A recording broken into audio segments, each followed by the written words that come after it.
Happy birthday to you. Happy birthday to you. Happy birthday. I had to sing you a song since you sang me one, but happy birthday. Enjoy your day. Love you forever and ever, ever, ever. Turn up, take a shot, or whatever it is you do these days. Not derogatory for me. Yeah. Know what Cut said. It's been a long way. Yeah.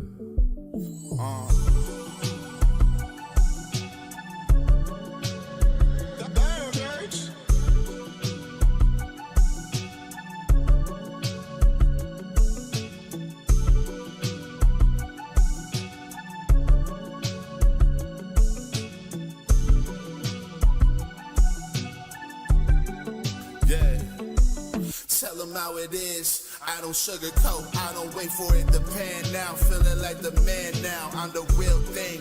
Reasons that I stand out. These same niggas that say they put it on, they records all lukewarm. I'm Street Fighter 2 and Bison. Neutral to closing in the space. Now that's a 70-30 split. I admit, it's all bumper to bumper with. Rushing again, younger with the whiff. I was out before it caught your nose. Drift off in the wind. All that was left was a trail of smoke. Change forms like changing clothes or a time before stepping in. Thinking you can go toe to toe with a Decepticon. Try again. Changing forms like chasing ties before stepping in. Thinking you can go toe to toe with Decepticon. Try again.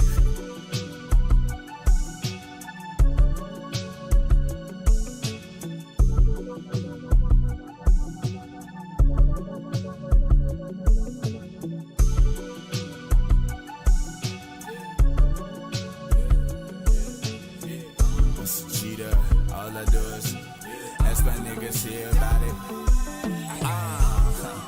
Made man, but I'm a standalone. Only think I'm ducking is snitch niggas and camera phones. 40 got a stereo sound, turn niggas monotone. Terrify y'all with that fire, heat up your terror dome.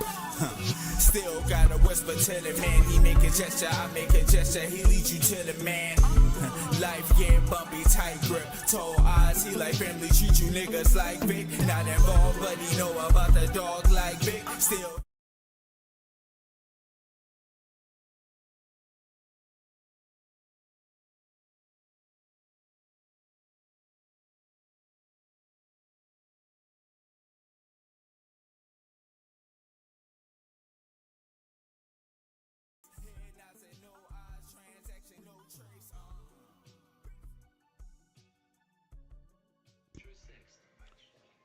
Oh shit, hold on.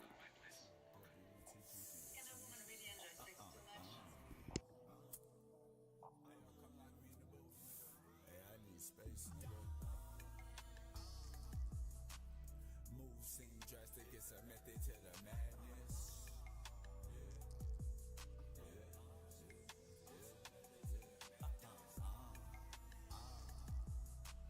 Moves seem drastic, it's a method to the madness. Alright, I got it. Light the fire, please don't drop it. Gotta smack your hand. Good morning, good morning. We're gonna do another run. We was pretty much almost done with the Absolute Cinema video. Hold on.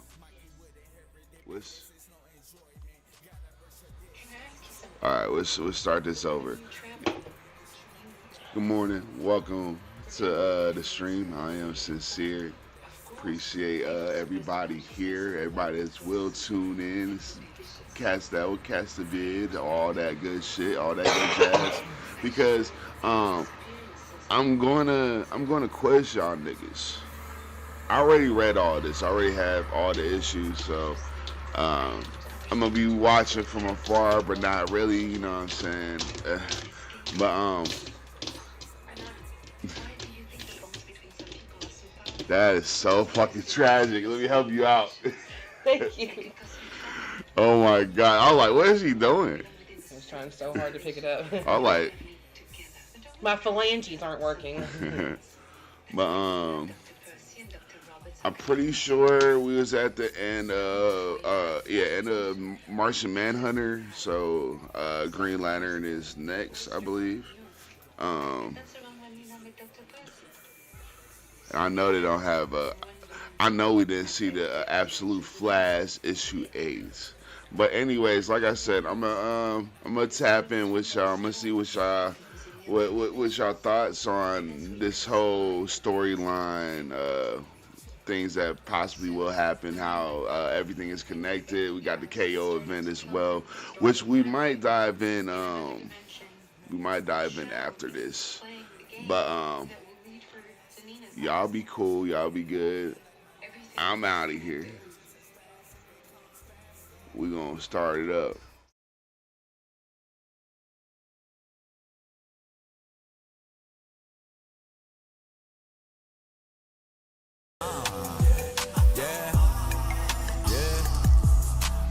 Move seem drastic, it's a method to the man.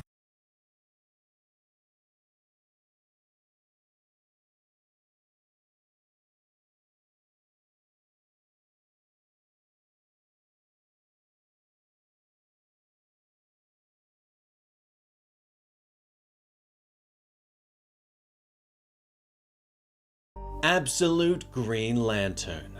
Without fear. Hal Jordan closes his eyes. Be without fear, he whispers to himself. But the black circle flashes before his eyes, and a voice whispers to him. Hal Jordan, you must be without fear. Hal opens his eyes again, gasping for air. Without fear. I'm so scared. He whispers as he continues to walk down the lone desert roadway. But lights suddenly flash behind him, and Hal looks over his shoulder to see that a cop has pulled to a stop. The sheriff steps out of the vehicle and calls to him.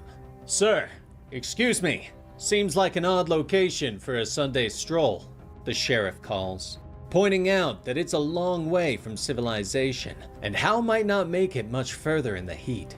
Hal's hand fiddles with something in his jacket pocket, and the sheriff notices the strange movement, and his hand drifts slowly down towards his pistol. What's in your pocket, sir? The sheriff asks. Sweat begins to pour off of Hal, and his eyes go wide. He doesn't answer. The sheriff becomes insistent. What's in there? Is it drugs? He snaps. Is it a weapon? Hal closes his eyes. The black circle appears before him. The sheriff draws his weapon and aims it at Hal, who puts one hand up. Fine, we'll do it this way. Lie down and place both your hands flat on the ground. Do it now! The cop snaps. But Hal still refuses to pull his hand out of his pocket. Please! My name is Hal Jordan. I'm from Evergreen. Something happened there! Hal shouts. But the sheriff is still yelling at him. Finger on the trigger. Last warning! Show me your hand! Finally, Hal pulls the hand out of his pocket. It is over in seconds. Hal opens his eyes and stares at the cracked smear on the pavement where the cop used to be. His sheriff's star gleaming in the desert sun. I'm sorry. I'm so sorry. Hal whispers as he turns and keeps walking. Later, the bell over at the May and Mo's diner jingles as Hal steps through the door. The patron's eyes all shift to look at the stranger that just walked through the door. But Hal just stares down as he walks to the counter. Something we can do for you, hun? The waitress calls out. Hal nods at her and sits at the counter. Water, please, he gasps. She stares at him as she brings a bottle of water. Sure. Have you been walking out there? Did your car break down or something? She asks. Hal just stares at the water in front of him. No, something happened, he whispers. Suddenly, all eyes are on the television as breaking news cuts into the midday programming. All of the diners stare in shock as the reporters begin to talk. What you're seeing is helicopter footage from Evergreen, Nevada, a small town 15 miles from the California state line. This footage is live and unedited. It has not been tampered with in any way. The reporter says. Everyone watches as the helicopter flies over the town, where a massive green flat lantern shape has slammed into the ground. cutting through buildings and creating a massive crater. The images cut back to a reporter. The destruction seems almost total, though no bodies have so far been recovered, she says. But there is movement off-screen as someone starts to talk to her and hands her a piece of paper. The reporter nods before turning back to the camera. I've been informed that we can't show you any more of that footage. An official statement is being prepared, she says before the screen switches to an emergency warning. The diners are all shocked and begin to murmur amongst themselves. Hal stares at the counter, looking down at the ring of condensation from his water, and the black ring flashes before his eyes. 5 days ago, Hal was sitting in a restaurant with his friends in Evergreen, talking about hoping to win the online auction for a Malibu Mary dream house. This race is mine! Not today, you oversized guppy. What was that? You skipped breakfast again? That's a dragon, and it's massive! I'm taking this dragon down! Watch out for the buzzsaw! Found it! Wish I hadn't. Woohoo! House. The glamorous life of a toy salesman, Joe says with a smile. But Hal shakes his head. Collectibles dealer, Joe. Respect the office. And it pays more than designing buildings for a town nobody ever moves to, Hal points out. Jon Stewart lets his friends argue while he continues to eat his salad. But they all look up as 3 bikers suddenly zoom past on the main street, going far faster than the speed limit. Somebody's gonna get hurt, Hal says, pointing out that they should call Guy. But Joe makes a face. If Guy's ears are working, he knows all about it. I'm not calling him, she says. Hal starts to nudge at the topic of Joe and Guy's fight. Guy wanted me to come back to the Evergreen PD. It turned into an argument. I said some things. But if he still doesn't understand why I quit, well, maybe they needed saying, Joe finally explains. Suddenly, there is a sound of another approaching motorcycle. The 3 friends looked up again as the biker approached. Suddenly, there is a flash of green, and something slams into the ground. The bike can't stop, and slams into the green wall, exploding in a shower of metal, blood, and bone. The 3 friends stare in horror before Hal quickly jumps out of his seat and rushes outside. Hal cautiously steps up to the green wall, which seems to shine before him. What the hell? He whispers. Joe steps up behind him. It's like there's a wall, but there's give. It's like a force field in a movie, he tells her as he glances over his shoulder. Maybe stop touching it, Hal, Joe whispers to him. John is nearby, inspecting the crash, but the biker was going too fast. There's barely anything left of his body and the motorcycle. Hal and Joe watch as the other bikers come back. They seem to stare at the green wall for a moment before turning around and riding away. Hal stares after them in shock. They just turned around and rode away? Like their buddy isn't dead on the road? He whispers in confusion. Joe nods, like they don't see anything strange at all. What's happening here?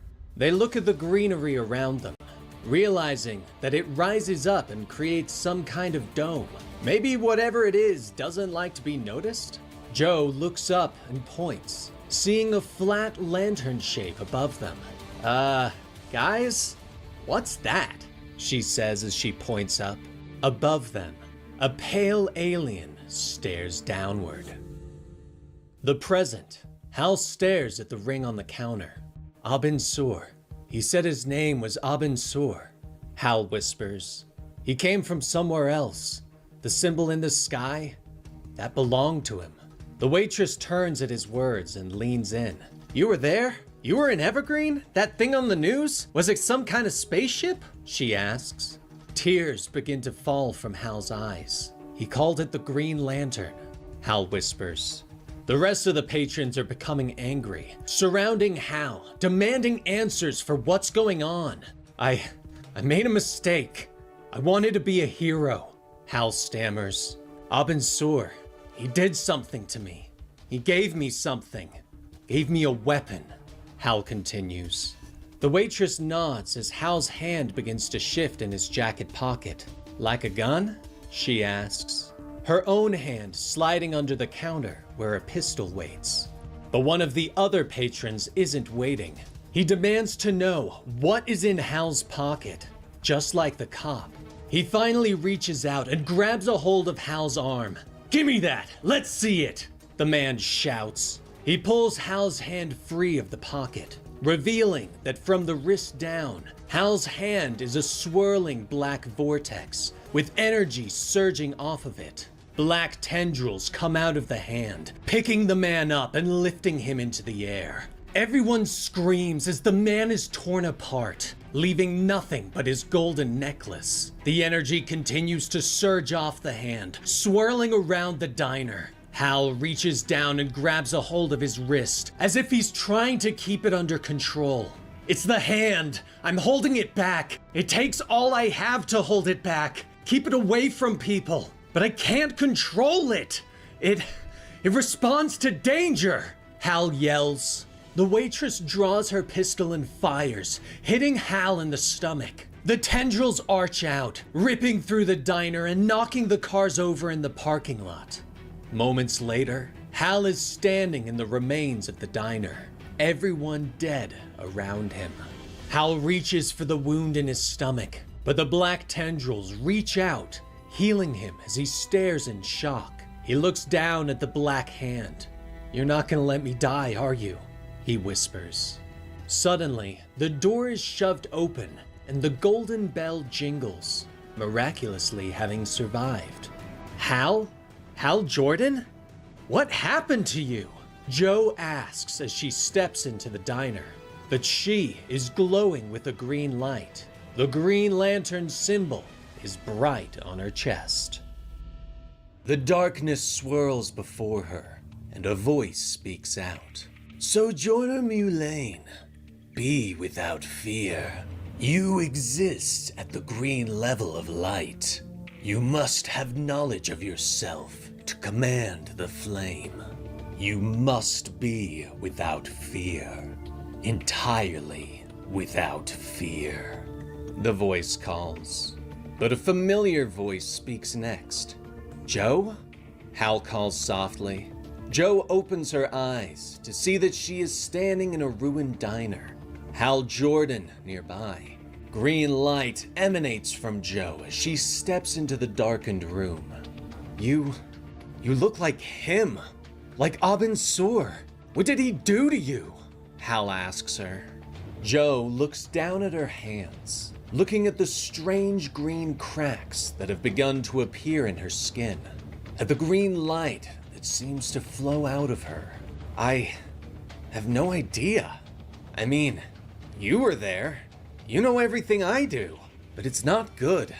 I'm hearing things, seeing things, and I could feel this pull, like something was leading me here. Turns out, it's you," she says before motioning to Hal's black hand.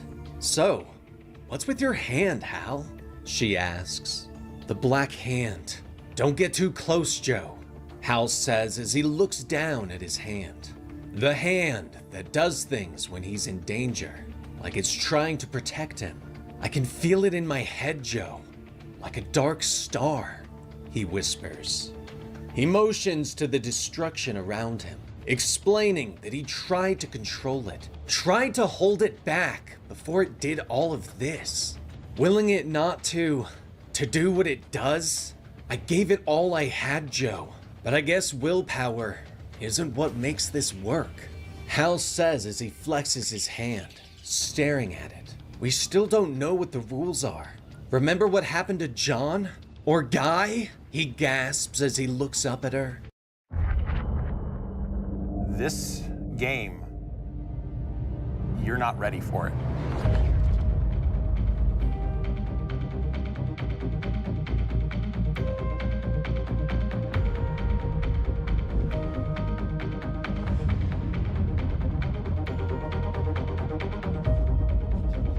You're in the middle of this beautiful sci-fi environment. His eyes widened in horror. Days ago, The town has gathered on the main street as the pilot of the strange craft above has finally arrived. The alien creature stands in the street and looks around at those gathered. I am Abin Sur. Have understanding that I have come to you from the Green Lantern. I exist at the green level of light. Be without fear. Abin Sur calls. Sheriff Guy Gardner steps forward, ordering his deputies to lower their weapons. Guy is nervous, but his voice is strong as he walks up to the alien. Abin Sur, my name is Guy Gardner. I'm the sheriff of Evergreen. That makes me the authority here. The law. You understand what laws are, right? Guy calls. Abin Sur stares at him for a moment, before finally raising his hand. Green light begins to emanate from it. I have understanding. Judgment will now commence, Abin Sur tells him. Guy takes a step back as his hand drops to the gun on his belt, shouting for Abin Sur to lower his hand and stop the light. The other deputies raise their weapons, aiming at the big alien. Everyone begins shouting, but Abin Sur doesn't seem to notice. Judgment is in progress. Guy Gardner, you are not an entity who currently exists in the spectrum of light. Be without fear. Be entirely without fear, Abin Sur says. Guy aims down the sights of his pistol, his finger gently beginning to squeeze the trigger. He stares into Abin Sur's eyes, and Abin Sur stares back. But Joe, Hal, and John have finally arrived. Guy, what are you doing? This is first contact, you idiot! You're pointing guns at it? Joe shouts. Guy glances over his shoulder, shouting for her to stay back in the crowd. We don't know what this guy is capable of, Guy shouts. But his friends shake their heads and point up. We can make a guess from the spaceship and the damn bubble over the town. Joe snaps at him. She warns him not to escalate the situation. But Hal isn't looking at Guy like his friends. He looks at the crowd that has gathered. The scared people that are watching mankind's first contact with an alien species.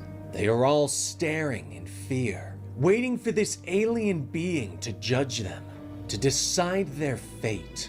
Finally, Guy slowly lowers his pistol and holsters it. He steps forward again and offers his hand to the alien. Let's start again, okay? We don't understand, Abin Sur. We do not have an understanding.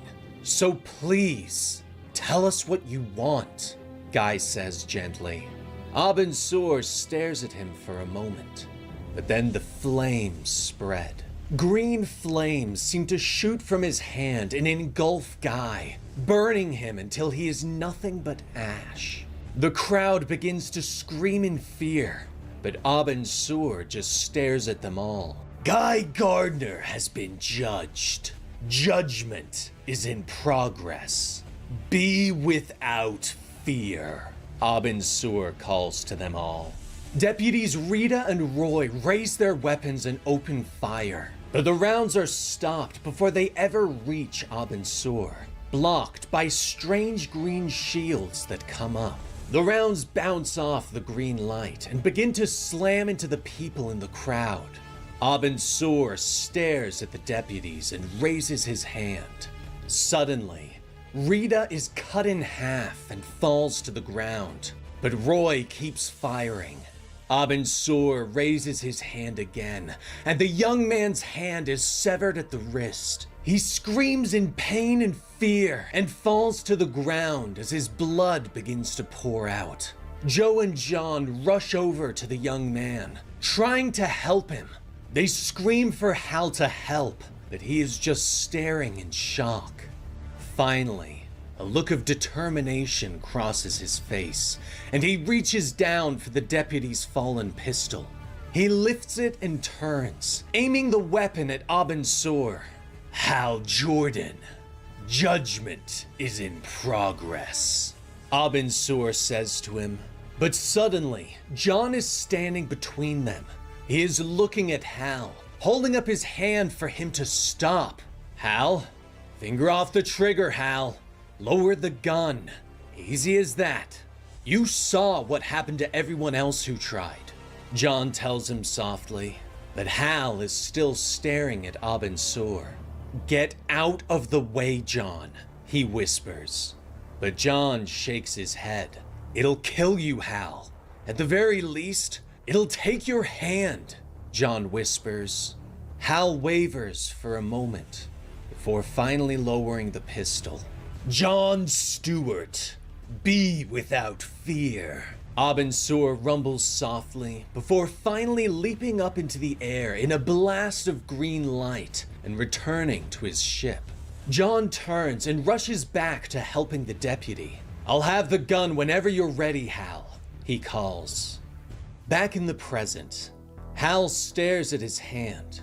There is a pulse of black energy, and the gun appears in his palm. I guess I never got around to giving it to him, Hal says as he looks at the gun. He motions towards the door. You should get out of here, Joe, Hal tells her, explaining that he can feel the black hand's hunger, that it wants the light. It wants to devour it, and not just the green light. It wants the entire spectrum. It wants to supersede it, overturn it. It wants to win the argument, Joe.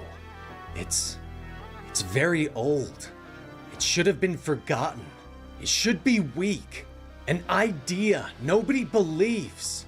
But something fed it. Something gave it a chance. And now it's everywhere. A little piece in everything.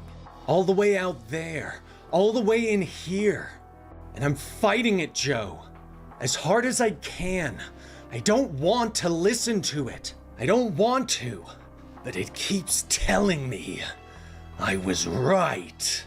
Hal whispers to her as he looks up, and Joe can see the black in his eyes. Days ago in Evergreen, the three friends sit in their favorite diner. The entire town is still bathed in the green light from the dome overhead.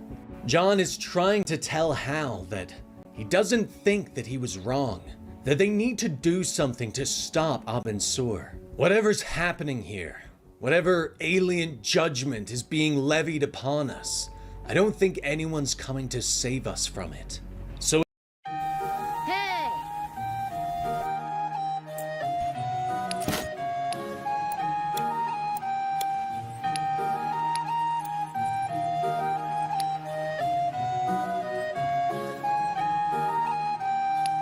if it comes to it, do we want to take Abin Sur out of the equation? John asks as he stares out into the street. He finally turns back to his friends and reaches into his pocket. "'Cause I think I know what can do it," John says as he pulls out a gold ring. The past. John Stewart stands on the edge of town, staring at the green barrier that now separates them from the rest of the world. He looks down at his hand and stares at the cheap fake gold earring that he is holding. "Johnny? Earth to John Stewart," Todd says as he crosses the street from his diner and holds out a cup of coffee for his friend. "Wake up and smell the legendary coffee.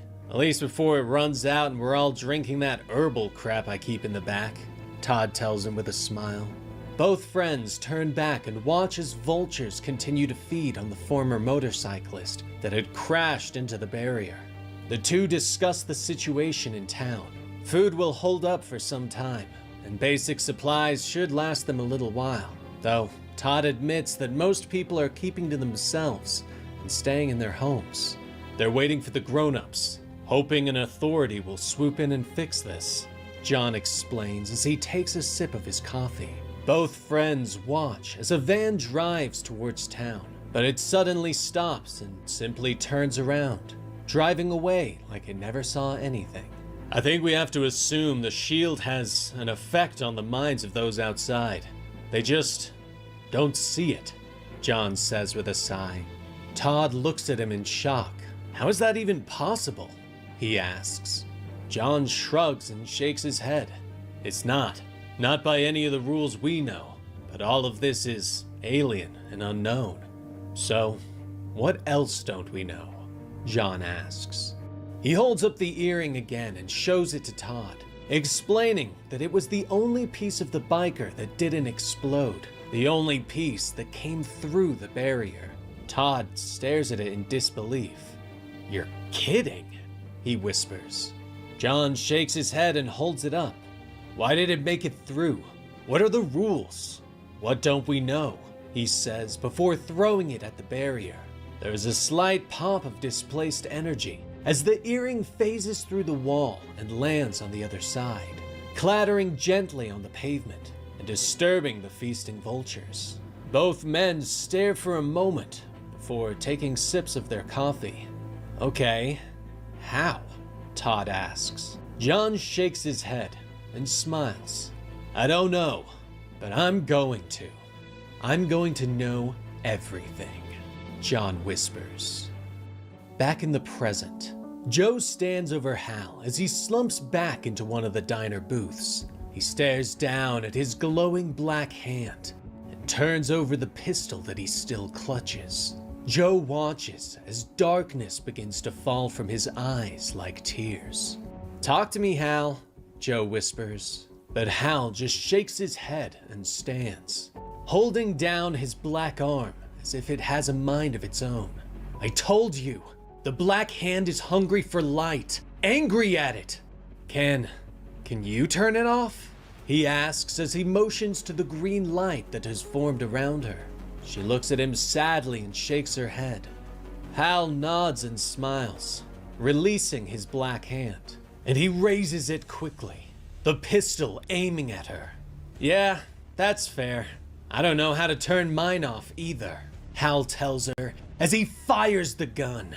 The gun is charged with dark energy, and it hits Joe hard. The green light shields her, but she is still knocked across the diner. The dark energy continues to pour on, but Joe throws up a stronger shield, creating a bubble that pushes the darkness back. Hal, stop! She yells, but Hal shakes his head. It wants the light, Joe. I can't stop it if you just give it what it wants. Hal bellows, but Joe shakes her head. Green cracks of light begin to appear in her skin. It wants to kill me, like it killed everyone here. You've got to control it, she yells. She closes her eyes, focusing all her will through the green ring that she wears, and pushes it back, suddenly forming a massive green fist that launches across the room, slamming into Hal and knocking him back, with enough force that he explodes out of the diner, bouncing along the dusty plain until he comes to a stop. When he finally opens his eyes, he is looking up at Joe floating above him, her entire body glowing with green light. Get your crap under control, Hal, or I swear to God, I'll do it for you. Joe snaps at him. Hal stares up at her in disbelief, his dark hand reaching for her light.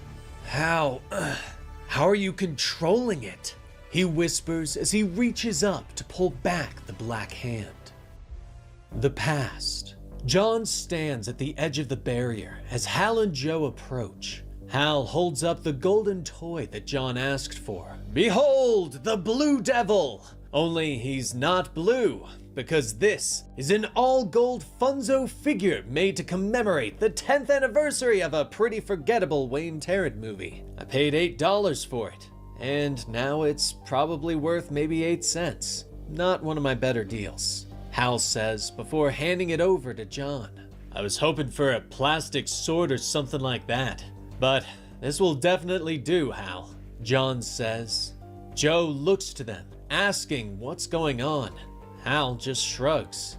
No idea. He just turned up at my house and asked for a toy that looks like it was made of gold, Hal says, his words trailing off as they watch John suddenly stick the gold toy through the green barrier and drop it on the other side. Interesting. Definitely a stronger reaction than last time, John notes as he stares at the displaced energy that ripples outward before the barrier returns to normal. He turns back and looks to his friends. "So, what do we think?" he asks. Joe is shocked. "Wait, this thing doesn't work on plastic?" she asks as she motions to the barrier. John shrugs. "We need to stop applying the rules that we know to the unknown," John tells them. "Ever hear of the Philosopher's Stone? It's the central symbol of alchemy, the substance that turns base metal into gold. It can heal wounds, prolong life, create a homunculus, light an ever-burning lamp. It's a symbol that stands for enlightenment. What is base becomes gold through knowledge," explaining that it seems like cheap plastic can breach the barrier if it takes the form of gold. John reaches into his pocket and pulls out a wedding ring. Gold with a diamond. "It's my grandmother's ring. Let's see what happens when it's real gold," John says before throwing the ring at the barrier. There is a massive displacement of energy that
pushes the friends back, forcing them to shield their eyes.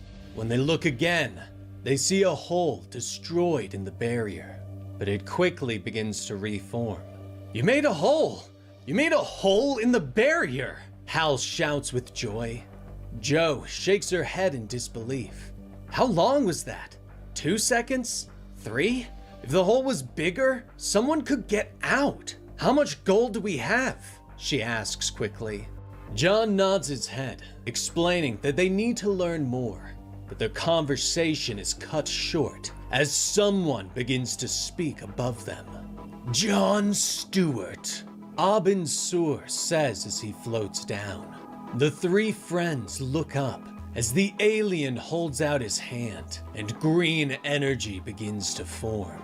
"John Stewart, judgment is in progress," Abin Sur rumbles. The green fire begins to engulf John, and Hal and Joe watch as their friend is burned before them. "John Stewart has been judged," Abin Sur says before turning away. But Todd comes out of the diner, a shotgun in hand. "You miserable son of a... Here's your judgment," Todd shouts as he fires. But the shot never reaches Abin Sur, instead bouncing harmlessly off a green shield. "Judgment is in progress, Todd Rice. Be without fear," Abin Sur says before flying up in a ball of green energy and disappearing into his ship. Alone, the three friends bow their heads in sadness. "John got too close. It wouldn't let him," Joe whispers. Tears spilled from her eyes. Hal nods. "We should have been more careful. He should have been. All that talk about clues and lessons. The man of knowledge," Hal whispers. He turns and begins to walk away from his friends. But there's no knowledge to learn. No big enlightenment. We're prisoners, trapped in hell and tortured by an alien god. And it's never going to end. Unless somebody ends it, Hal tells them. Hal returns home and starts to work. He has one of the cop's pistols and has taken out the bullets. And Hal works hard, painting the bullets gold. Hal closes his eyes. He can see it. A ring of light. A voice stretches out from the darkness and calls to him. Hal Jordan, judgment was made, but penance can be, the voice whispers. But the darkness is overcome with red, and a new voice speaks, angrier than the last. Penance? You were right. You are right. You are always right. The truth is there for all to see. God is not a ring of light. God is a big black zero. The dark circle around everything. And inside the circle is a single black star. Be the black star, Hal, the voice orders. But Hal shakes his head and opens his eyes. No, I don't want to, he whispers. He looks up at Jo, who floats above him. Her body is encased in a green glowing light. Hal, you need to snap out of this. Stop letting this thing control you. This black hand or whatever it is. I don't want to hurt you, Jo shouts at him. Hal gets to his feet. Darkness is still leaking from his eyes like tears. I wish you could, but it won't let you, Hal tells her, motioning for her to run before he can hurt her. But Jo refuses. She motions to the destruction around them. I can't just leave you here. Come on, Hal. Look what you did, she shouts. Suddenly, anger overwhelms Hal. The darkness takes over his voice. What I did, he snarls at her. The black hand reaches out, slamming Jo hard and knocking her away, tossing her into the ground and cracking the earth beneath the force of her impact. The darkness swirls around Hal, creating an armor-like hide with strange red eyes staring out. Jo looks up in fear as the massive black hand reaches for her. What I did? What happened to Evergreen, Jo? Hal demands as he stalks forward. The past. Jo and Todd sit in the diner. Evergreen is quiet and dark. Jo sighs and looks up from her beer. I think I know what happened to everyone, Todd. All those people that Abby didn't see in the general store. Who didn't stockpile toilet paper and pasta and coffee. All the people we thought were sheltering in place, she says. Todd nods and takes a sip from his drink. They're gone. They got one by one, he tells her after finishing his beer. But they are interrupted when Hal walks through the door, the dropped service pistol in hand, his yellow bullets in the magazine. You ready? He asks. Jo looks down at her beer, questioning why they are the last 3 in a town of 3,000. Finally, she chugs the last of her drink. Hell with it. Maybe I'll ask him, she says as she stands and heads towards the door. She doesn't stop, stepping out into the street and beginning to shout for their strange alien visitor. Abin Sur! I want to talk to you! She shouts into the night sky. Hal and Todd watch from the shadow of the doorway, readying their weapon. I want to talk to you, Abin Sur. I have questions, Jo continues to shout. Suddenly, the dark street is lit by the green glow of Abin Sur as he descends upon them. Sojourner Mulane, be without fear, Abin Sur rumbles as he floats before her. Jo looks at him sadly and finally asks her question. Why? Why did you kill them all? She asks. Abin Sur stares at her for a moment. Them all? I do not have understanding, the alien finally tells her. In the doorway, Hal raises the weapon and takes aim. Jo's got the hard part. All I need is is a clear shot, he whispers to Todd. Abin Sur lands gently in front of Joe.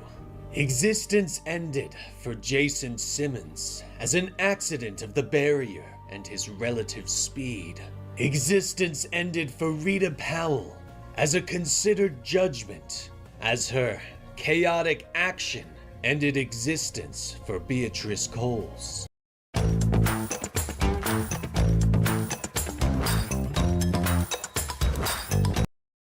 Continued chaotic action was unacceptable. No other existence has ended as an action of this Abin Sur.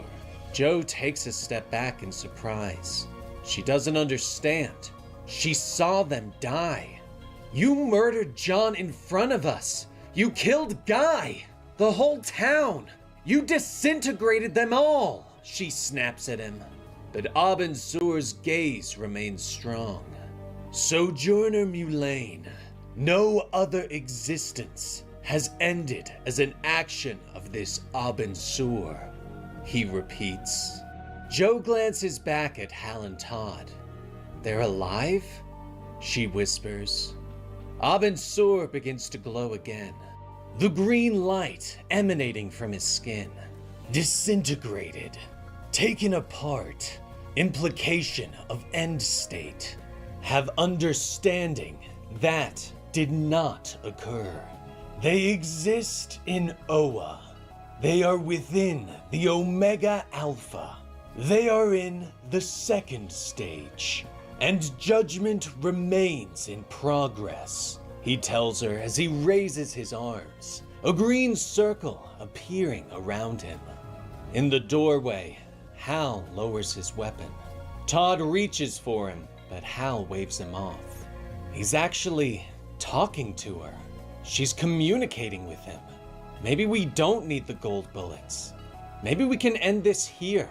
Everything could end right here, Hal whispers to his friend. Joe takes another step forward. She demands answers about the judgment, about the second stage. Can you bring them back? She asks. Continued existence must be within light. Judgment must be made. I am the Abin Sur. Ein must be selected. Ein Rao. Ein Sur. Ein Ar. Initiates must be selected. Initiates against the darkness, Abin Sur tells her. But Joe still doesn't understand. Abin Sur's gaze is harder, staring into her. Be with fear, Sojourner Mulane. Fear Quard. Fear the weaponers of Quard, Abin Sur tells her. He begins to glow again and rise into the air. Now you have understanding. Judgment is in progress, he tells her. But Joe still wants answers. She reaches out for him before he can leave, before he can return to his ship. There is a spark of energy as her gold wedding ring comes into contact with the green aura. Energy suddenly passes between them. Joe's eyes and mouth begin to emit the glowing green energy, and Abin Sur's eyes widen in surprise. Images begin to flow between the two of them with the energy. Joe sees strange worlds, strange creatures, deep pink skin and yellow eyes, a ring of light, a black star. The energy fully passes into Joe, and she begins to glow and rise into the air. Abin Sur falls to the earth, and he raises a shaky hand towards her. Chaotic action. Anomaly. Anomaly, he bellows. Joe looks at her glowing body, unsure of what is happening. Suddenly, the green barrier collapses around them. Far overhead, the green spaceship suddenly stops glowing and plummets from the sky, slamming into the ground and causing a massive explosion in Evergreen, ripping apart buildings and creating a massive crater. Later, outside the disaster of Evergreen, the US military has set up a perimeter around the disaster area. A helicopter buzzes in. "Well now, isn't that the prettiest sight you ever did see?" he whispers. He looks to his assistant, asking if anyone else has tried to lay claim to the fallen craft. "Am I about to see any sticky fingerprints from Lazarus?" he asks her. She taps her datapad and shakes her head. "They may have the knowledge, but with their ongoing situation, they couldn't get ahead of us in response," she tells him. Hammond smiles and pours himself a glass of champagne as the helicopter lands. "See, that's an answer I like. But let's beef up the security perimeter a little. This is the kind of opportunity people get interested in. We've got our own little Gateway City event happening, right here in Nevada. And as of now, it belongs to Hector Hammond," the genius says as he steps out of the helicopter and walks towards the crashed ship. Darkness. The circle of light begins to glow. Todd Rice. Be with fear. Judgment is not in progress. An Abin Sur cannot be appointed. You are an unknown within the spectrum of light. Be with fear. A voice echoes in the dark, and the glowing circle fades away. The darkness is suddenly split as rubble is pulled off Todd. "Somebody's under the rubble!" the emergency workers shout. They pull Todd out and quickly begin to work on him, rattling off his injuries as they begin to cart him to a medical center. But Hector Hammond begins to shout as he moves forward, pushing aside the emergency workers. He leans over Todd and smiles. "Hello, sport. I'm Hector Hammond, the man who decides if you get medical treatment or not. So please, do try to talk," Hector tells him as he leans closer. Todd coughs and tries to think back on what happened.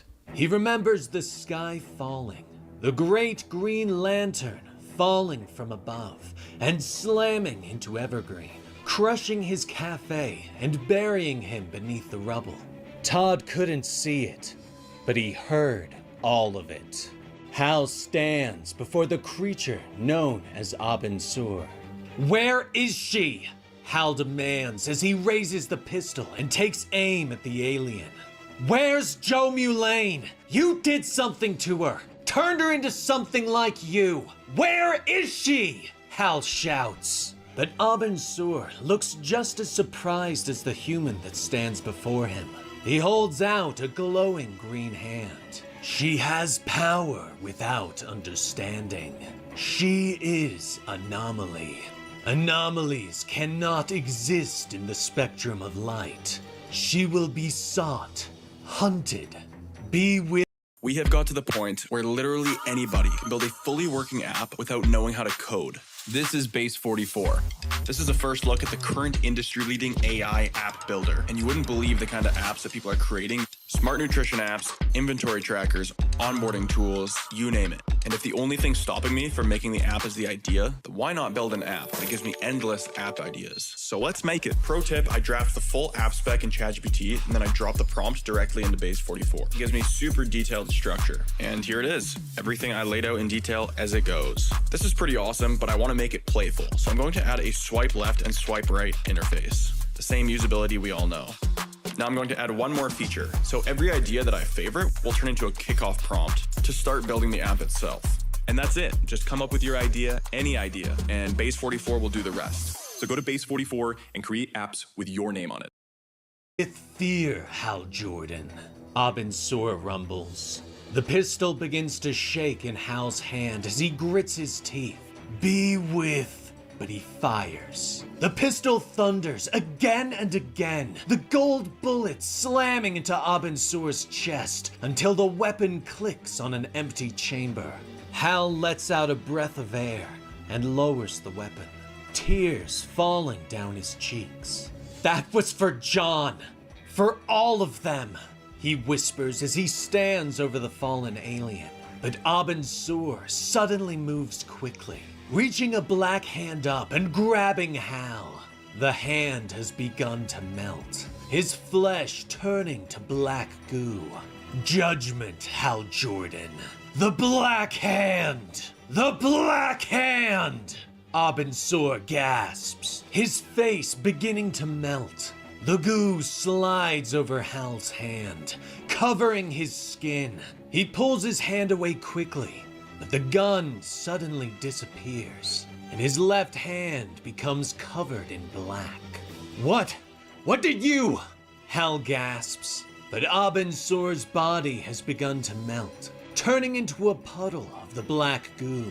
Judgment is no longer in progress, and Abin Sur cannot now be appointed. How far out is the world that's coming? Be with fear, Hal Jordan. Fear the Black Hand. And fear the Black Star. Abin Sur gasps before completely dissolving. Todd looks up at Hammond as he finishes his story, and then I passed out. The billionaire pauses before nodding his head and turning away. Okay, good talk, he says over his shoulder. He quickly looks to his assistant and orders her to get Todd medical treatment. Stick him in one of the labs, for now. Keep him alive. We'll find a use for him later, he orders. He looks at the massive fallen lantern. Joe Mulane. Who the hell is Joe Mulane? He demands. Miles away, Joe floats in the air. A green bubble of energy surrounds her as she orders Hal to stand down. But the Black Hand has taken control, warping Hal's body into a hideous monster. I thought he killed you, Joe! That's why I pulled the trigger. That's why all this happened! So, what happened to you, Joe? Hal demands, his voice warped by the dark powers that have overtaken him. Her body seems to glow brighter. This, she snaps as she charges at Hal, blasting through the black goo that has overtaken him. The Green Lantern happened, Joe shouts. She watches as the black quickly overtakes Hal again. It fell out of the sky, and everything in me was screaming to get out before it hit. Next thing I know, I'm in the desert. No idea where, what direction I traveled in, until I felt a pull towards you, Hal. But Hal shakes his head. No, towards the Black Hand, because it was getting stronger. Taking control! Hal growls. Because of you! His voice not his own. The black twists his body, morphing him into a monster. Eyes begin to open along the black goo. Red eyes that turn their gaze upon Joe. You brought the Green Lantern down! You destroyed everything! You stole the power of the Abin Sur! You are an anomaly, Sojourner Mulane! The Black Hand bellows. Hal? Who's talking? Joe whispers. It was you! And the ring! The ring! Take off the ring, Sojourner Mulane! Take off the ring! He bellows, but Joe shakes her head, her body glowing brighter. Make me! She snaps at him. She pulls the power in, her body glowing brighter as she begins to charge up. A ball of energy begins to build in her ring, and she lets out a massive blast of energy that slams into Hal. A roar of pain rips from his throat as he falls backwards. And Joe lowers to the ground, weakened by her attack. But the Black Hand rears back more powerful. The goo solidifies into a massive hand that slides out and reaches for Joe. She leaps into the air, flying away to avoid the attack. Meanwhile, back at the carnage of Evergreen, Hector Hammond is unhappy as his workers are unable to break through the exterior of the Green Lantern crash site. But suddenly, the ship begins to react. One of the workers rushes over, handing Hammond a pair of binoculars and pointing to something in the distance. "Mr. Hammond, sir! Air support! Spotted green light! And they're moving in this direction!" The worker gasps. Hammond watches as the green light flips and spirals through the air, avoiding the massive black hand that chases it. "Tell everyone to pull back. We have a puzzle box here we don't know how to open. But I bet here come the keys," Hammond says with joy. Joe spirals through the air, avoiding another reaching attack by the black hand. The hand stretches outward, a massive mouth opening in the palm. It lets out another roar as the black tendrils slide out and reach for Joe, grasping her by the foot and slowly beginning to snake up her body. "No!" Joe snaps, firing a green laser to try and cut free of the goo. The two get closer and closer to the fallen ship, which begins to glow and rise at Joe's approach. "Look at it go! Isn't it the most beautiful thing?" Hector Hammond whispers in awe. The goo continues to slither up Joe's body, threatening to completely overtake her. "Come on, come on," Joe whispers to herself. She begins to glow brighter. Her power seems to push the darkness away. Green construct wings begin to spread from her back as she flies faster towards the ship that now floats in the air. A green light beginning to spread from its center at her approach. "Sojourner Mulane," a voice calls to her. Joe reaches down, grabbing the black tendrils in her hand and pulling them forward. Her green light seems to overtake the tendrils, snaking back down to Hal and pulling him into the air. The two of them fly into the green light at amazing speed, and suddenly disappear. "Scan the ship! Keep scanning the ship! If you miss this, I'll kill you myself," Hammond shouts to his assistant. Inside. So from here, we getting a few S's. So we're gonna go with the auto-tune vocal de-esser, man. We're gonna play it and we're gonna hit the assistant to tell us what the settings should be. Lipstick and eyelashes, bust down lace and sunglasses. All right, so it's a lot of S's right in the beginning. They already gave me the settings. Let's hear it. Lipstick and eyelashes, bust down lace and sunglasses. That's tight, man. That's actually pretty dope. I ain't gonna lie.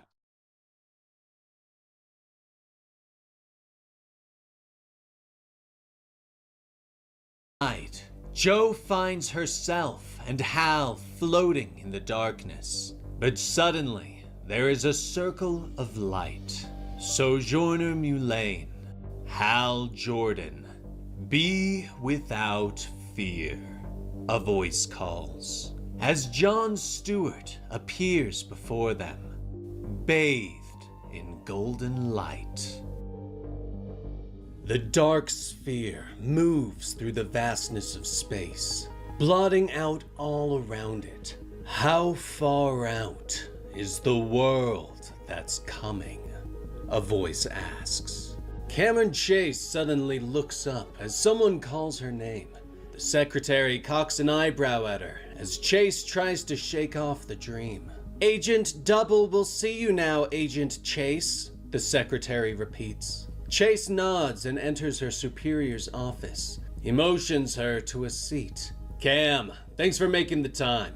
Sorry to pull you away from your caseload," he says. "What caseload?" she asks, pointing out that with her current workload, she'll be done by Tuesday at the latest. "What do I do for the rest of the week? Lean back and count the ceiling tiles? Is this about Evergreen?" she asks. Her superior stares at her for a moment. "It's not entirely about Evergreen," he finally says, explaining that they can't put her on the Evergreen case, and every regulation says that she has to stay off it. Cameron glares at him. "So, did Hector Hammond buy you a beach house or what?" she asks. Moments later, she is stalking down the halls towards the building's exit. Administrative leave, my ass, she grumbles. Meanwhile, Joe and Hal open their eyes and find Jon Stewart sitting before them.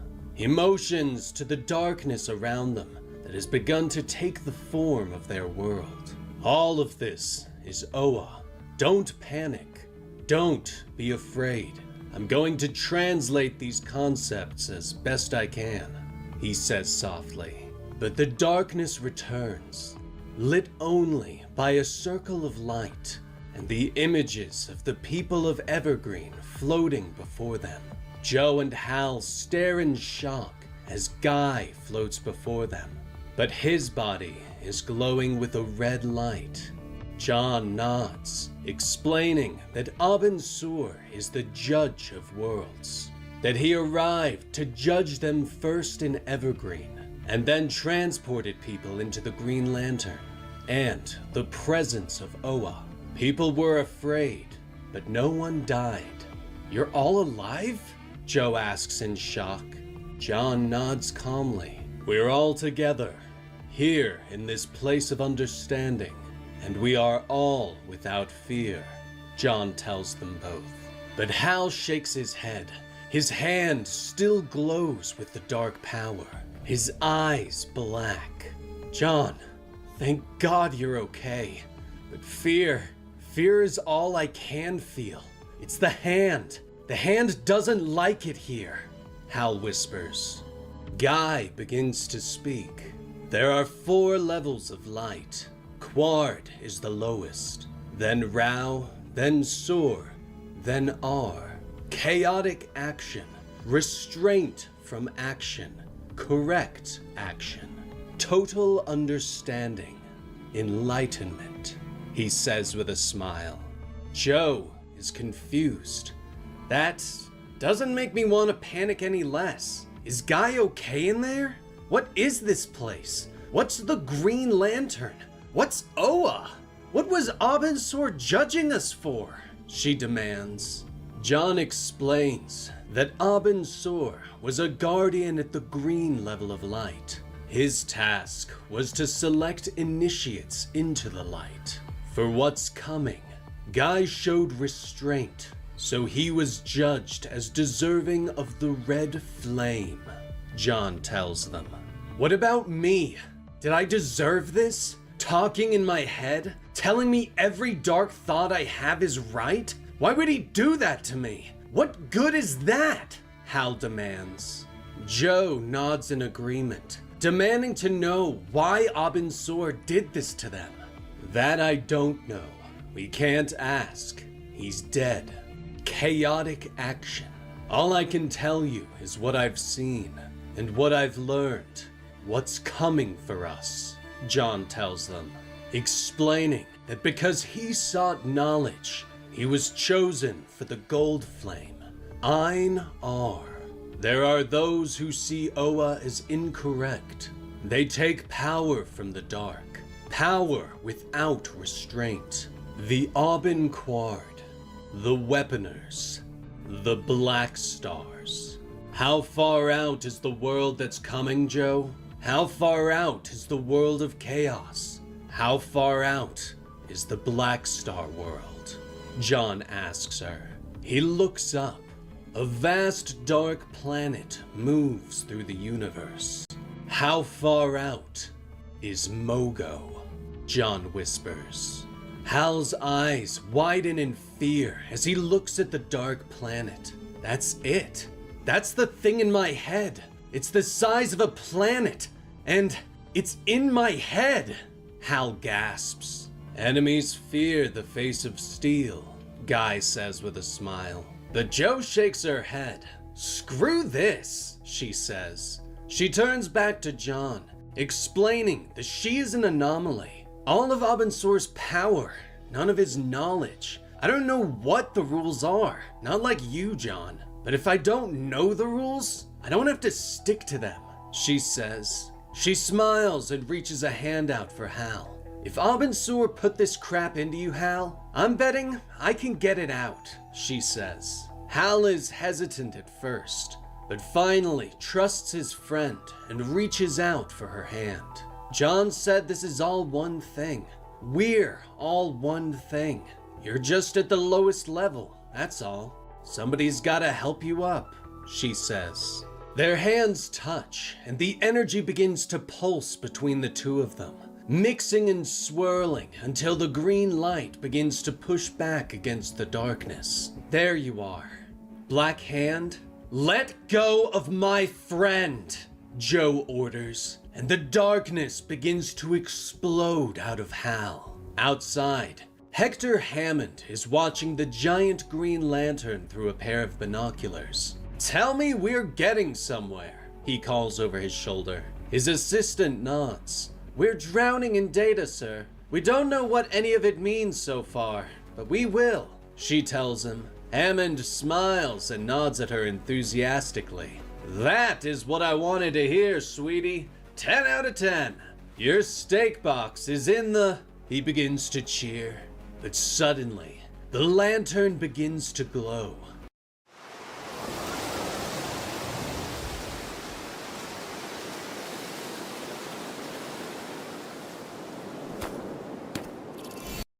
A green light streaks out of it and disappears. Everyone stares in shock, but suddenly, the darkness begins to flow out. The lantern suddenly spews the black liquid out, forcing it to rain down on the encampment. Sir, we should pull the scan teams back, the assistant suggests. Hector turns to her for a second. No, get the data. That's an order. This is just getting good, he snaps. They watch as the green light buzzes for a moment before speeding away. The scan teams try to track it, but lose it as it quickly disappears towards Coast City. Hector stares off into the distance in anger until his assistant coughs slightly. He turns back to her. The object, sir, it's gone, she whispers. Hector turns his look of disbelief back on the remains of Evergreen, where the Green Lantern has disappeared, leaving behind a lake of the black liquid. He turns to those gathered around him. Oh, you have got to be... You! What did you see? What happened? He demands of his technicians. The people put their hands up in surrender. We were scanning the whole time, but it just blinked out of existence, Mr. Hammond, one of them explains. Hammond turns away from them and begins to mutter to himself. Let me think. Nobody's got it. Not us, but not Roz. And we've got what it left us. The black ooze, all that data. It's a win. It's a win, he mutters to himself. Meanwhile, a green light flashes on the moon. A ring floating above it, and floating above that, John Stewart, glowing with the golden light. How far out is the world that's coming? Closer every day. Come back soon, Joe, John whispers as he stares out into the darkness of space. Meanwhile, Cameron Chase is alone in her apartment in Coast City, talking with her former partner, Simon Baz, on the phone, angry with being put on administrative leave just because her ex-wife is from Evergreen.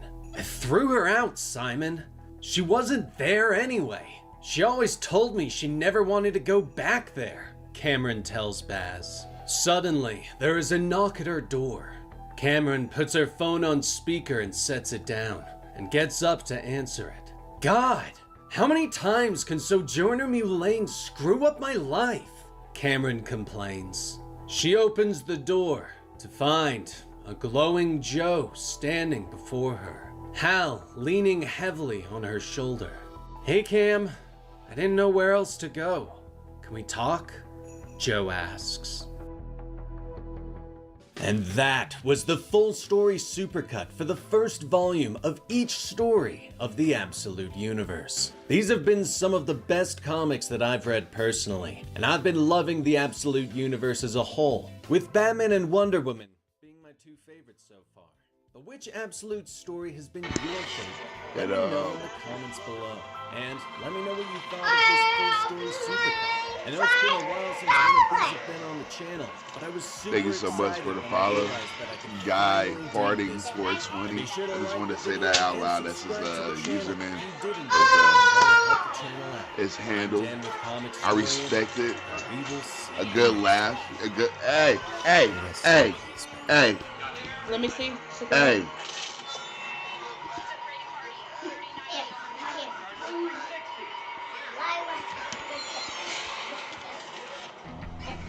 So yeah, that's a recap on what's out right now. Well, we just finished up. Shit, hold on. We go ahead and pause this because Metro Boomin and Welcome to the Full Story Series, right here at Comic Story. But yeah, that's everything that's out right now. I believe Volume 1 with some handful of extras. I think Volume 2 is complete for Superman, Wonder Woman, and Batman, because I think they all are on issue 13. I'd like to set up something here soon where I'd like to get some people on a panel and discuss everything that Scott Snyder and company are releasing, and direction that the Absolute Universe is going towards. Plus, with that being said, with the merger with the all new, the 52. So you had the KO event, which is issue 2 drops in November. Can't wait for that. And actually, we might do a dive into that here soon as well. But regardless, we'd love to have some people on a panel to discuss this. And go ahead. Oh shit! I got this thing down. Metro Boomin and shit. Yeah, discuss on where this shit is, where the direction the storyline is going in so far. So I got a caught the KO series. Oh, you haven't got it yet? Just started. Like I said, issue 2 drops next month. I think Green Lantern drops next month as well. I don't know if this video dived into the Flash. See, I just let this the recap video just play just because I'm good. I read all this shit. I'm up to date with everything. But you know, little something for everybody. So what have you dived into so far? And I need to go ahead and Mr. Williams, my wife's out of surgery. Nah, but I saw some of the variants for #1 and they're fire. Actually, hold on. I'm gonna go try to find. Hold on. I got one for you.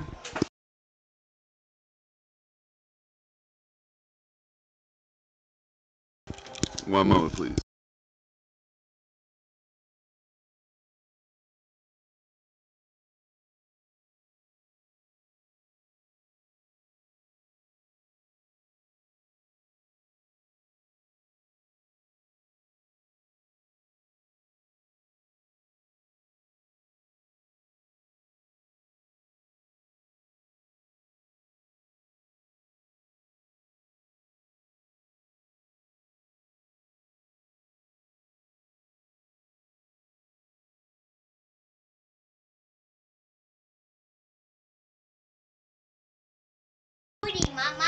I was gonna go and go ahead and flaunt, but I forgot I went back to the other pad, and I'm pretty sure I dropped it off. I'm gonna look, cause that was something that was read within the last 2 weeks or so. Yep, that bitch is gone. Also, something that's really good. If you're, oh shit, you know what? I got this damn privacy shit up. unfortunately. But Battle Beast, Invincible is pretty. Invincible Universe is pretty dope. But damn, I brought that back to the crib. I had a variant cover with fucking Darkseid looking gangster in all gold. That hurts my feelings, dog. That hurts my feelings. I got the absolute joints. I'm caught up on Absolute Batman, Wonder Woman, and Superman. Still gotta catch up on the rest. I'm gonna be real. The Flash is kind of finally picking up. Oh, we can put something in the background. Put some music.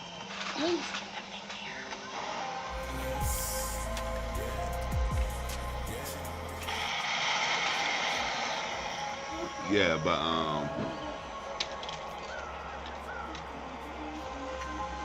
what I was about to say. Oh yeah, the Flash is finally picking up. Finally on issue 8. I'm gonna be honest. Martian Manhunter is just like all over the place. It's confusing, but I kind of like that.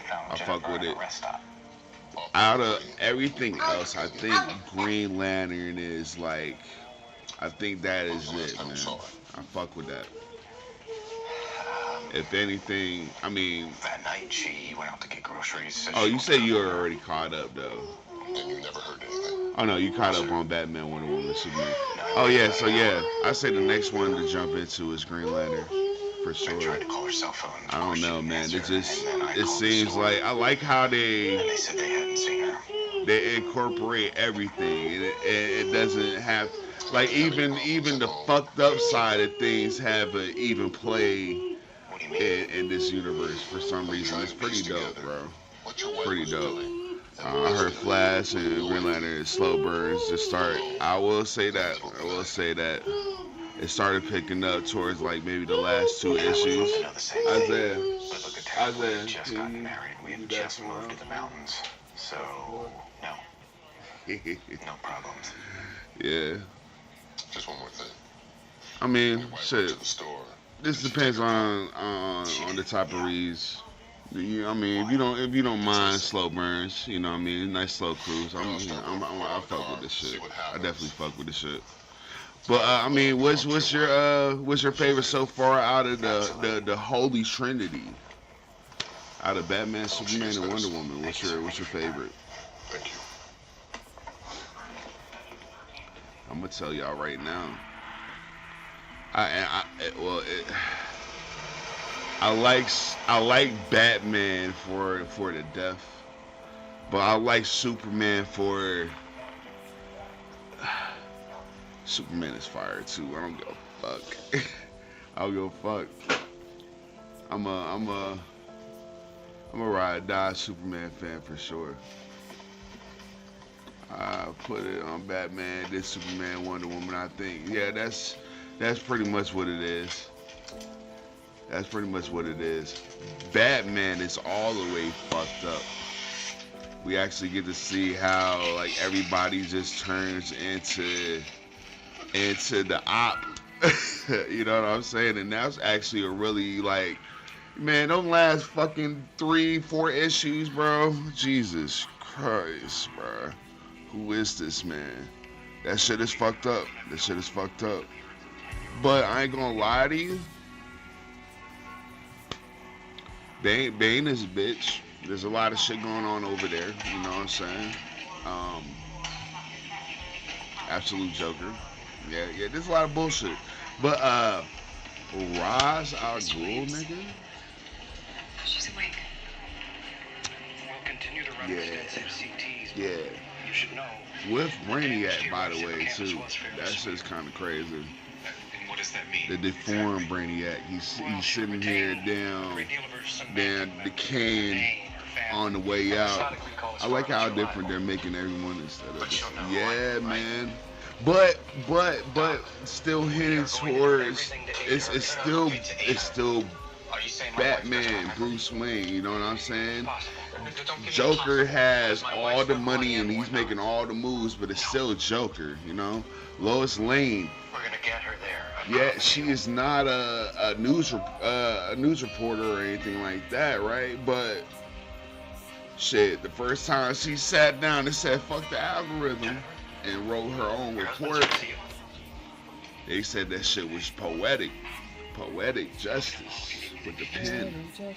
So with that being said, they still, I still love the reference to the old characters. They still did a good job with that, man.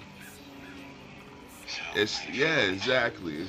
It's like amplifying the certain parts of the character that was kind of like surface level type shit. You know what I mean? Like this, for instance, same example. Lois Lane. She's a badass in this one. She's a badass in her own way as far as the regular universe, unlimited, all the extra shit. But like I said, I think there's more, like they amplified on some of the surface level traits this time around, and then what we know as they made that the core to build off of. I love the fact that, like, yeah, everybody got the same story, bro. Everybody got the same story, bro. You know what I mean? Like, shit still, Batman, Bruce Wayne still lost. Well, he lost his dad. You know what I mean? That's actually kind of a wild one now to think about it. And Commissioner, no, not even Commissioner Gordon. That's Mayor Gordon. Anyways, but like even then with Kal-El down being pretty much a teenager when fucking Krypton damn exploded and shit, and everything that was happening up to that point, being prosecuted because they was just too smart for their own good, like. I'm liking what I'm seeing right now, and then there's a report from Scott Snyder and company saying that I didn't see her until it was too late. This shit is nowhere done, It was an accident. nowhere time soon, bro. That's not why I brought you in. No time soon. So that's also good. So a lot of content to come out. Did you see it? Now that you mention it, there was this So have you read the prelude KO event? I think he was pulling a car. Prelude to the KO event? Or you haven't touched that like at all? It's crazy. Absolute and Ultimate both company stories and years and Marvel's ending theirs, which is wild. You didn't say anything about a pickup truck before. No. That's because the brain trusted traffic didn't ask. Or maybe it's because there wasn't one. Look, she either drove herself or stole a car, or she was dropped off. Either way, someone else. Shit. So have you tapped into the Absolute Power? Absolute Power. That whole event prior to, because like that's with the 52. That's fucking Waller down smoking everybody. She's like, yeah, I'm done with y'all niggas. So like, that's a good story in itself, man. That's something I need to go and cop on my own as well. Maybe not individual issues, but that's where I might cheat and get the novel for that, graphic novel for that. And I mean, like I said, simply put, like I said, she's just trying to smoke their ass. That's really it. She's done with metahumans, bro. She got what the fuck is the Brainiac Queen? I believe her name is. Yeah, all smokes, all bumpers, bro. All bumpers, no brakes. It's a damn shame. I love how I love how Waller is still like that fucking bastard bitch in every fucking storyline, bro. I don't know, man. That's like the villain that we all need. I'm sorry, bro.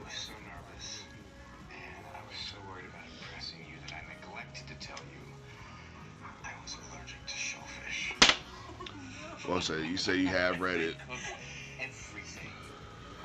Oh yeah, when she takes the gloves off. Oh yeah, so you see you have read it though. So yeah, so the Timekeeper and what's it, Booster? His name Booster Gold. Oh yeah, niggas popping in from the future and shit, bro. They seen it all, bro. They seen it all. They seen Darkseid down smoking everything. You know what I'm saying? Like, he everywhere at once, man. You should definitely dive into that shit. But I will end it with, it's pretty much niggas trying to be the next King Omega, and I'll leave it at that. It's a big ass tournament. This nigga got his damn three-headed horseman, bro. He got the holy trinity of the absolute universe, bro. And let me show you this shit. And I then make the correlations, you know what I'm saying? He a bitch. He a bitch. I know it's kind of blurry because of my privacy shit, but you know who that is. He a bitch. He a bitch. He got his crew with him. But the prelude would dive deeper into that because he's really trying to, like, Darkseid is really trying to smoke everything moving, bro, popping up in every type of timeline and damn universe, whatever, nigga. You know what I mean? Shit. I might not be there, but I have representatives, and they spin the block. So, damn. I have dived into a couple of Marvel stories though that are pretty good, man. Have you dived into Predator versus Spider-Man? I'll say that's fire. I wonder if we'll get an Absolute Darkseid comic or Absolute Cyborg. I think we're gonna get a little bit of everybody. Have you read Absolute Evil yet?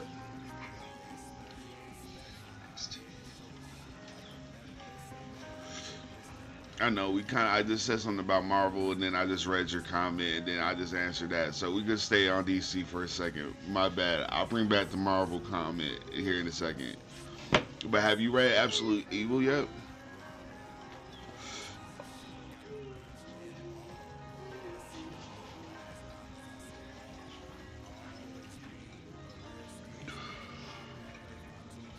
So Absolute Evil will definitely give you indications of a little bit of, like, you'll see some familiar faces. You feel me? You'll see some familiar faces once you read it. So they said Absolute Robin is supposed to be pulling up in this next Batman comic, which is awesome. Damn, what else did I hear, bro? Yeah, I think they're trying to set up everything as far as what they have right now. I don't think full-on comics for these cats, but definitely gonna start having pull-ups, and then I mean definitely gonna have people getting off. So, cause this is Darkseid's universe, you know what I mean? Which is wild. I'm really excited to see where they're about to go with it. But you say you did read the Predator joint, so yeah. So have you dived into Predator Kills the Marvel Universe?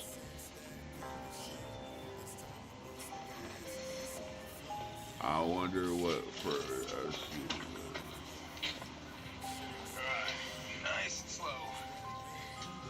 I really want to know what's the first events that's going to lead into these niggas showing up into the KO event, because with the KO event, I seen, like I said, the back of the all new 52 all in special, right? They showed a depiction of all three of them, but all three of them look a lot older, bro. Oh damn, they fucked me up on here. I read Predator vs. Spider-Man. Oh, you read the Black Panther one, you lucky bastard. I'm sorry, I'm like we're bouncing back and forth. I'm fucking up right now. I haven't read that one yet, because I haven't found it. Which I did, and I did not buy it. So mad at myself. So mad at myself. So like I said, like they look, those three look older. So, like I said, I wonder what all happened, man. Oh, dude, I went and I got all of that. I got 1 through 4 for that. I found 2, 3, and 4 of the Aliens Avengers event. Man, I could not find the first issue to save my life for months. Of course, you can find it at one of these damn hole in the walls for like $20-$25 in the fucking bag, though. Fucking bastards. It was a variant cover. Me and my pops sat there and watched. We watched the Aliens Avengers event on Comic Historian or whatever on YouTube. We watched that. I left those in the bag. That was pretty dope. I love it. And that was with Sinister, right? That was with Sinister. Yeah. He was on that type of demon time, bro. And all that technology that the Wakandans have didn't mean jack shit.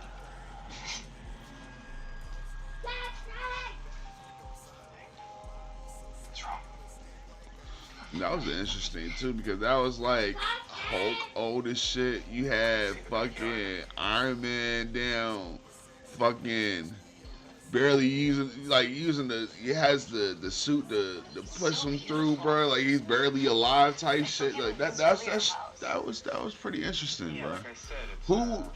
I know it was the Hulk, and who else got left behind, bro, for all the fucking Xenomorphs to do that fuck shit. There you go, man. Well, better be. The nearest neighbor's over a mile away. I think it was Captain America. God bless. Rest in peace, they soul, bro. They went out like gangsters, bro. They went out like G's.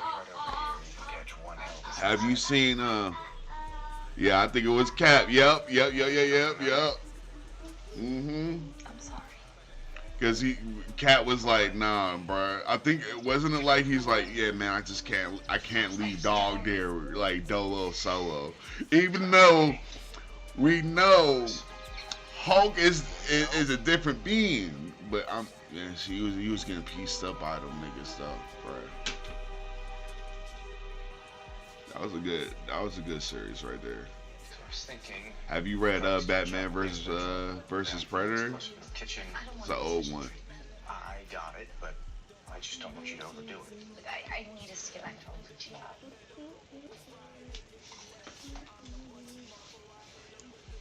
They said the last city.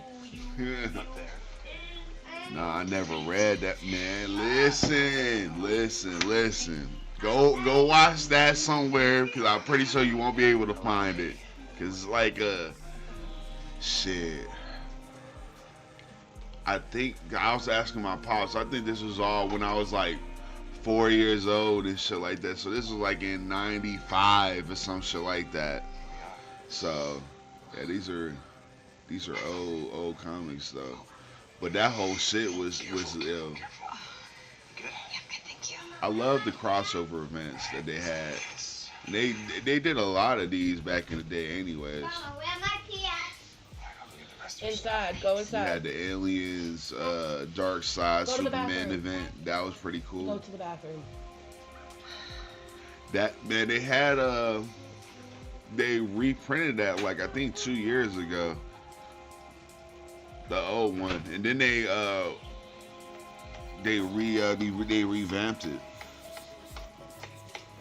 So, issue. The one I haven't read it yet. I have not read it yet. Hello? But this damn Deadpool versus motherfucking damn Batman. Or Deadpool and Batman. Listen. I need to dive in, bro. I'm hearing great things.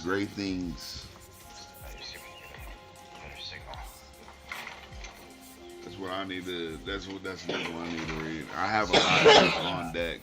I'm just too fucking lazy. Nah, I read a lot of fucking Absolute, so I wasn't playing around. I got it, but I ain't got to it yet. See, at least I'm not the only one. At least I'm not the only one. Thought they saw a white pickup truck leave the scene of the accident. One of them thought that might have been pulling. Weather series you into right now? Since we talking comics, bro.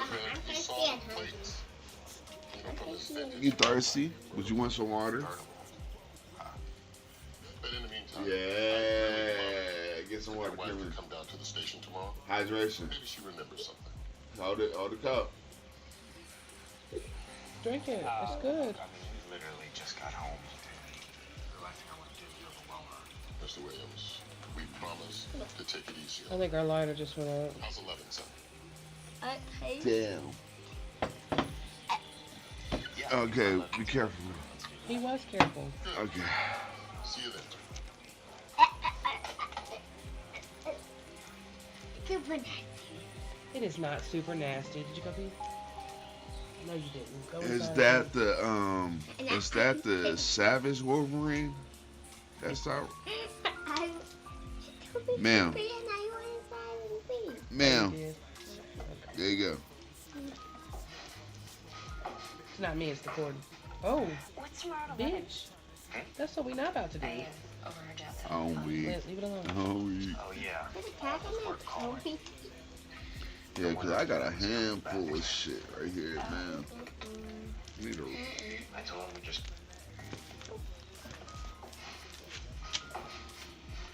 I forgot dude's name. It's like.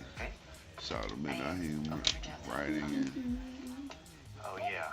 I was work calling. Let me. Wondering when I was coming back. Is it the one with well, unless you got a variant cover, but is the first issue like kind of black and white with him on the bike? Mama, I love you, boyfriend. I don't think I got that on me. I can't even. I got Deadpool and Wolverine on me right now. You like my face on? Figured this was the best way to do it. Came out here for fresh air. Less stress. No job. No family. What about friends? And less time Hey, here's some Marvel joints right here. I mean, naturally, since We got the Immortal Thor. We got the Immortal Thor. Damn, too bad it's like Metro booming with the shit. Number one is him standing on the mountain. So that's not him. That's not it. So I need to know which one you talking about then. Hold it. Has it came out in the last like 3 months? I might bring back some I'm playing the blocks on Daddy's phone. Yeah, I heard it was great too. So that's why I picked it up. My homie that I make music with, we go to the comic book store, and Comic book store? yeah, you know about the comic book store. I got your little collection you started up too, buddy. No, I'm not, buddy. What's I'm your not name? my buddy. Oh, you're my buddy. And Daddy's buddy too. Yeah. Oh, And okay. what's So your yeah, name? we're not. Okay, yeah. Savage Wolverine name? started Yeah, like maybe we like 2-3 months ago. On the planet. I got that. I got to jump into that battle world too. They just started that up. See, I ask people, it's a hit or miss, but have you dived into any I think it's called the Dynamite comics? Space Ghost, Johnny Quest, fucking Thundercats. I think they did what else? Excuse me, sir. I might. That's as much as I think that's it. Actually, I care a lot. Who the hell are you? Yeah, the Space Ghost shit is a little bit of a slow burn. Same with Johnny Quest too. Fucking race banners, racist ass. It's my dog though. Jesus. Nah, I got a minute. I got a branch out. I'm mostly DC and Marvel. Hey, I respect it though, dog. I respect it. You know what I'm saying? It's just something that caught my eye like last second. Like, just like VR Trooper. They got that. I think they're on issue 3 right now for that, for the VR Trooper. Like, shit, that's fucking good old Power Ranger knockoff for me from back in the day. I need that. And then if you want to dive off into some other shit, because like you said, you straight Marvel and DC. I don't know if you into. See, I'm into fighting games and shit. FGC is for me. So you got the fucking, I think it's called Udon fucking comics, I think. But this is Street Fighter and Darkstalkers right here. You know what I'm saying? That shit is pretty dope. Well, hey, you say DC. Have you dived into Immortal Legends Batman?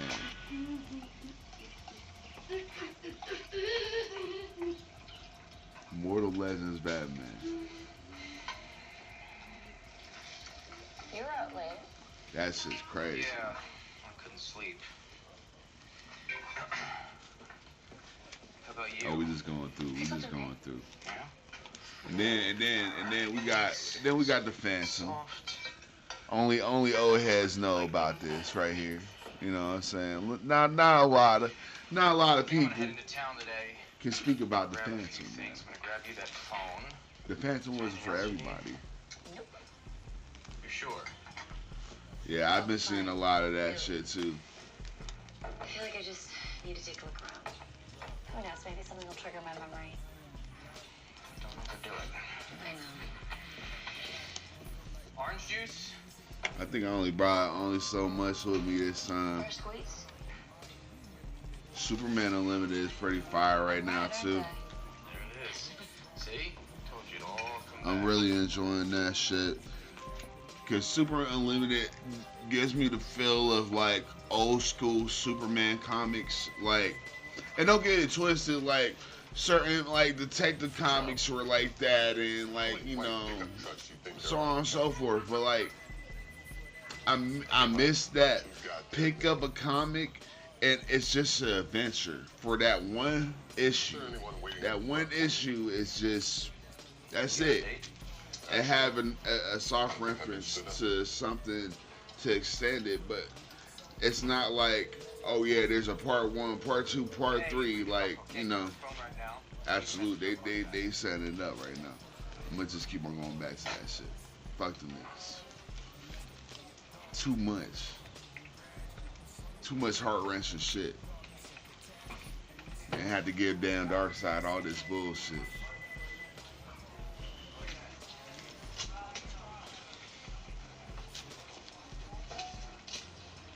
Charlie?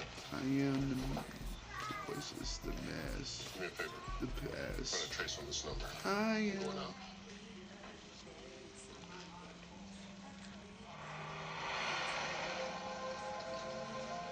You feel me? That's I don't know, man. I like that shit. Now, I mean, granted, if you like the new James Gunn Superman, right? I still love the fact that that's what he did with the film. Now, it's not the story that I would have picked, so I understand why people were pissed. But I loved what he was doing with. I seen the vision. I seen the vision. It wasn't executed perfectly. Unfortunately, it was not executed perfectly.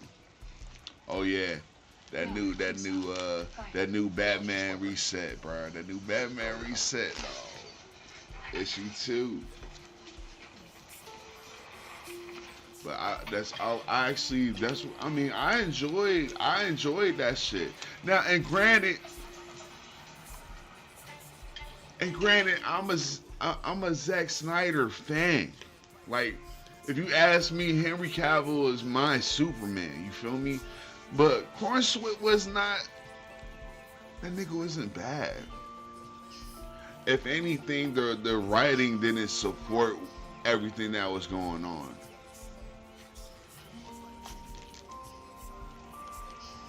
It's like, oh yeah. Well, that no motherfucker ain't OP liking. You don't need to be OP.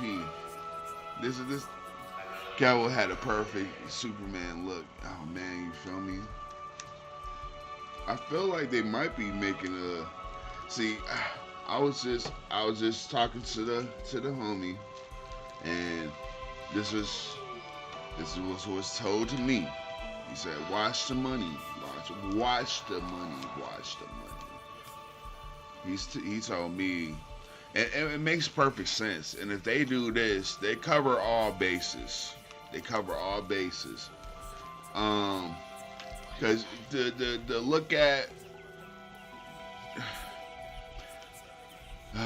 So if you had Matt Reeves and Elseworld, and because you know Joker was somebody else, right? But you had Matt Reeves shit, right? Perfect. You got James Gunn's verse, new shit, perfect. And I don't know what they trying to do with this shit, but I heard that who was it?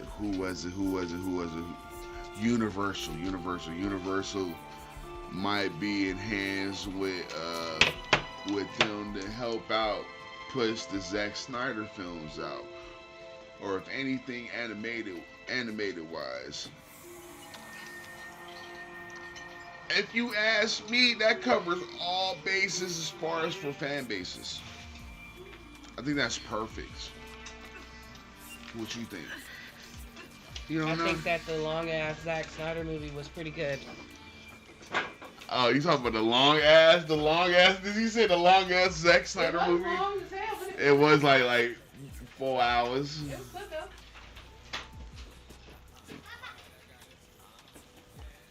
I love that she doesn't say Justice League. She says Zack's long ass Zack Snyder film. I'm weak. They should give Snyder another shot with a movie. I think so too. It was just like, how the fuck do you give you tease us with Darkseid pulling the fuck up, because now he knows, and then you just pull on top. It sucks because you have fucked up individuals too. I think he could, and that's another thing. I think you can have him come in and be part of James Gunn's shit. Cause I would go with Dog and do the Lobo movie. See, perfect. I love Lobo. See, I never really was a Superman fan growing up. I was more of a Batman fan, and I always picked up the Lobo comics from my dad's little stash and shit. So, for us to finally get Lobo on the screen, that means a lot, man. The Snyder cut of Justice League fleshed out the story and made more sense because, damn it, why the fuck did they give us this Marvel ass damn Justice League movie? Y'all knew better than to do that shit. Dog has shit going on with his daughter and all that, right? She passed away. Y'all motherfuckers should have stopped what y'all was doing. Let Dog grieve. You know what I mean? Might cost, but fuck it. But at the end of the day, though, there was a lot of other shit that was, he's supposed to be playing Lobo in this new verse, which I'm actually very excited. Very, very excited. Oh, hold on. 1 second. Oh, nobody pulled up on here anyways. I think DC rushed into a Justice League movie too quickly. Yeah, because these fucktards, bruh. They was racing with damn Marvel, and it's like, you gotta think about it, like, two different shit, bruh. Two different. Marvel had their own issues in itself. They had everything so intertwined that you forgot the main niggas, Deadpool, fucking X-Men, Fantastic Four. You didn't even have the rights to that. Why the hell do we get the Endgame with no X-Men and no Fantastic Four? So everybody was moving too quickly. I think everybody needed to flesh out these stories, and actually tell good stories, man. I mean, I think people are more intrigued into that anyways, you know. Like shit, y'all already proved that you can put this shit on the streaming service as far as like maybe a series. That shit works too. Animation works awesome. Warner Brothers been on top of that forever. I'm kind of worried about the new X-Men, to be honest. I hope yeah. That's true. That's true. Hold on one second. Yes, sir. What's up with you, bro? Ain't shit. I'm on stream right now. I'm talking to the people. What's good with you, brother? Shit, man, I just got drained. I had a blood clot. You had a blood clot? Yeah, I just got drained, bro. Oh. I hit my leg. Oh, shit. Yeah, I caught that shit on time, bro. I knew I was getting weary and dizzy. I had to call you. You were the first person I called. Well, I'm glad that you're doing good, my brother. Yeah. That's damn, bro. Just having medical issues left and right. Man, Feline, what do you want? Stop clawing at me, man. Shit. She's like, put me in your lap, fucker. I've been saying the X-Men series make more sense than a movie. See? Because you can put so much more in the TV series versus, and then you're already putting 45-minute fucking episodes anyways. My bad, brother. I respond in this shit. Nah, I actually like the series better. Even the damn... Nigga, how about... are you home? I'm outside the hospital right now. I just walked out. The first person I called. Oh, shit. Oh, you just walked out the hospital, bro? My bad, people. Hold on, dog. Hey, I didn't know that was Victor. Yo, Victor Van Doom is in this bitch, man. Shout out to the homie, brother. Shout out to the homie. Man, listen, everybody's in here and everybody's calling me this morning. This is wonderful. I mean, not wonderful what you got going on, dog, but shit, it's good to hear from you. I'm good, you know what I mean? You gotta tell your body tells you. Pay attention. Right. Yeah, I went in last night. More character development, more world building. I mean, that's what I'm saying. I mean, when you have the space to actually develop a story, you can set up for like those end game level fucking films, and it makes more sense. You know what I mean? Stop dropping these Easter eggs all over the place, and it's like, you know what I mean? Blood clots ain't no joke. I had an uncle who had one that caused a stroke. I know, bro. That's why I was like, I was like, I thought dog was at home. He's like, you the first one I called? I'm like, oh shit. Hey man, we all had. I had a mini stroke like 2 months ago. Like none of this shit is no joke, bro. If you notice, my speech is kind of fucked up. But anywho. And the food, man, they were saying that the sugar levels are fucking us up. The fake sugar. Fake sugar. Salt.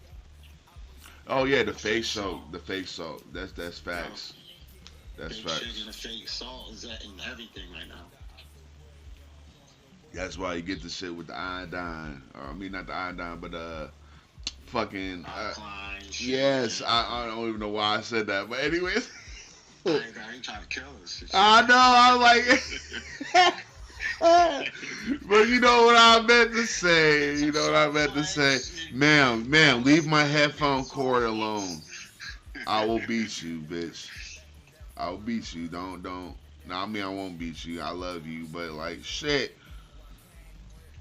I don't know if my shit is. Yo, when's the next Marvel series coming out? When's the next one? What you talking about, movie wise?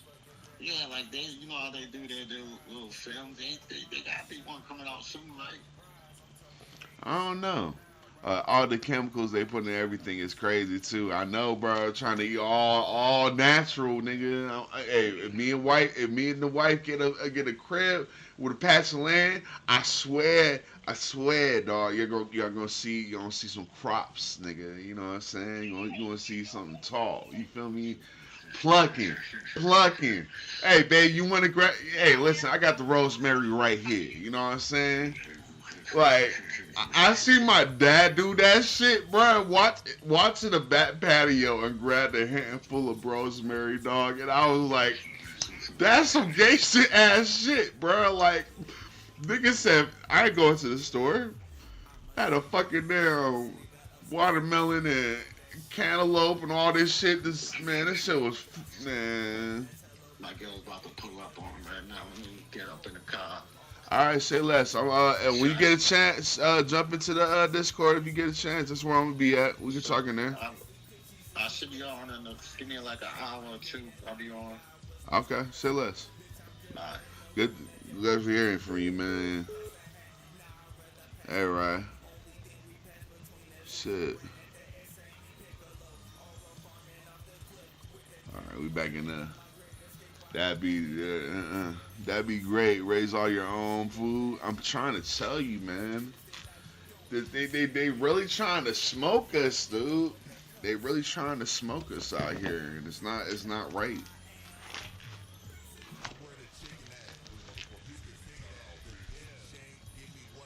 Like you see, they trying to make it illegal to like I don't know, man. Y'all fuckers are like. We can't get vegetables and fruits with seeds in the bitch, bro. Man, that's just crazy, bro. It's just crazy. They want us sick and poor, bro. Keep the cycle continue. Continue the fucking cycle, unfortunately. But shit, Victor Van Doom, what it do, man? How you been, man? Dog, did you listen to my song and all grace, you know what I'm saying? To all hell to the doom, bro. I wrote a song for you, bro. Did you listen to it, bro? See, I know I'm probably a small fry, man. You know what I'm saying? You got bigger things to do, bro. Bigger fish to fry. That's crazy. He said,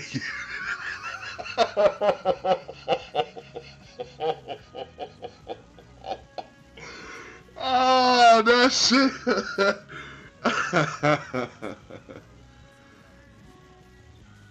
Oh, shit. He said, it's all a joke. And I'm like, you know what? I'm not joking no more. I'm done.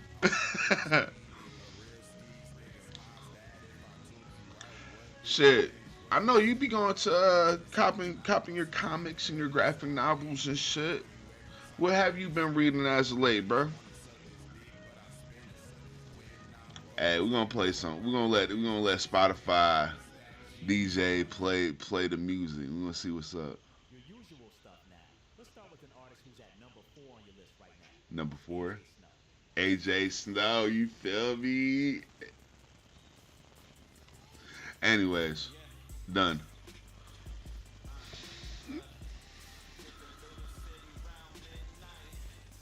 I feel like I did. I might have not. Oh no, I always post in the Discord. Listen. That's usually on all bullshit aside. Like, even though I don't participate in conversations and woo-de-woo. Y'all, that's the first place I drop my shit. And if anything, I have countless of times had let y'all niggas listen to some shit before I even drop it. So, yeah, that was that. Yeah, always some love. Always love for the Soulcast. I've been buying, but I need to catch up on a lot. I've been reading the new TMNT series. That, yeah, you know what? And I seen they're doing shit with Shredder as well. I seen that up there. I should have copped that. That might have to be an online purchase now, unfortunately, because these local stores, man, they only hold whatever they can hold, and wherever they get their stock from, locally anyways.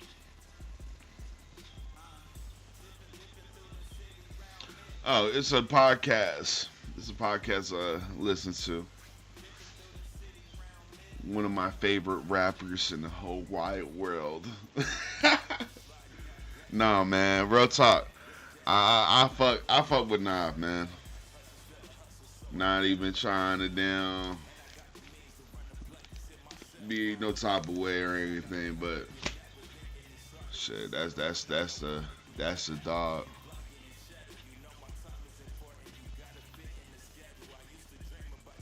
Shit, we might have to listen to the homie for a second. He said I could play his music on stream. He said I can play his music on stream. But they talk about a lot of different things on that podcast stuff. They some heavy ass fucking wrestling fans and shit. It sucks because it's getting back to the 90s where everyone is buying everything up, thinking it'll be worth money, and it makes it harder for actual readers to get. That's why I found a spot called StuffYourMomHates.com. They sent me my issue 1 and 2 variant cover and #1 regular print of issue 2. But of Absolute Flash, because I couldn't find that bitch to save my life. But of course they do another reprint fucking, was it like 2 weeks ago or some shit like that? So, but it was all good. I already read it. My homie had it. But I feel you though. I'm gonna be honest with you. It does feel like I don't know, man.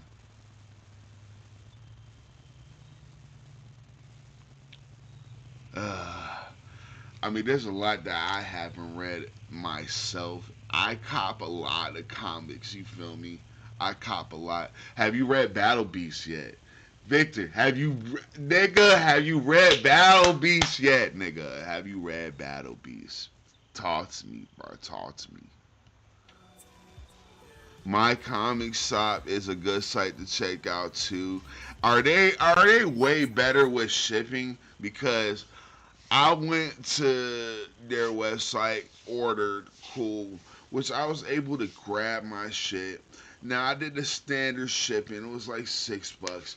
But tell me how this bitch took 21 days, bro. Standard shipping, bro. I shouldn't wait for no more than 12, bro.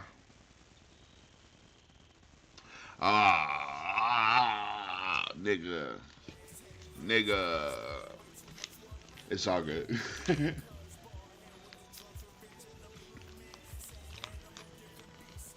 I think the next series I'm gonna dive into real shit. Man, yo, bro, you need to dive into the Invincible comics, bro. Battle Beast is fire, and they're $3.99, bro. They don't cheese on the price. You know what I'm saying? Cause I'm looking at some of this shit. I'm like, why the fuck y'all niggas charging $7 for this shit? I'm ready to dive into this Battle World too, variant edition. You feel me? Yeah, we're big ass kids, bro. I didn't know how bad it was until I was literally on my deathbed and laying out for these last 2 months, and I'm like, Mom, drive me to the comic book shop, please.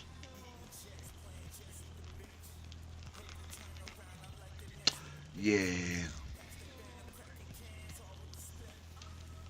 Yeah, well, I mean, yeah, but that's for the, whatchamacallit, the, you know how when they do the little bag joints to have the, like, the foil covers or whatever, the variant foil covers, those are the $7 ones. Fucking stupid.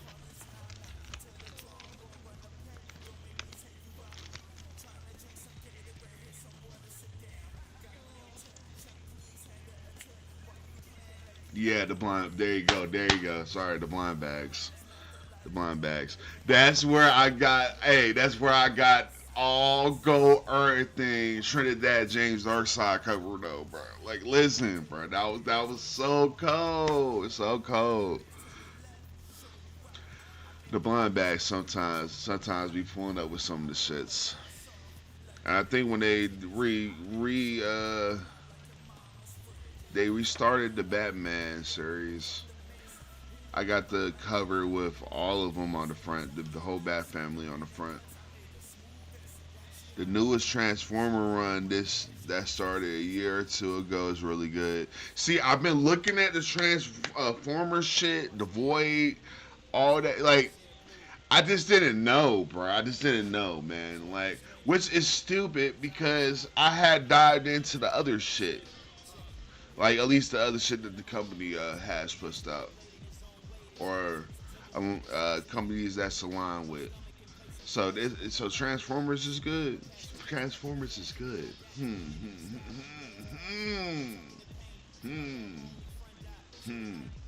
I had to dive into that.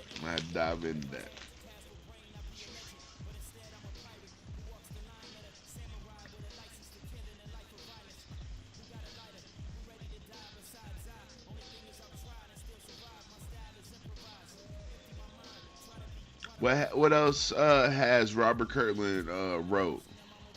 Or Kirkman, sorry. Yeah. Whether projects has he been on? Cause it's not coming to mind right now, but I have Cowboy Bebop fucking comic, Dan Withers I think his name is. He did some other shit too. I'm trying to remember some Image comic shit that I also have that's really good. But I also found the Cyberpunk comic that he also word. See, now I might have to fuck with that. And so is he close to the original OG shit?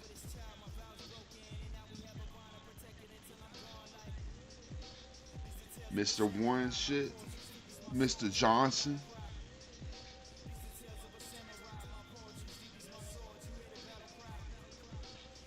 Hey, look at this shit. It started playing Novelists off rip, bro. This is crazy.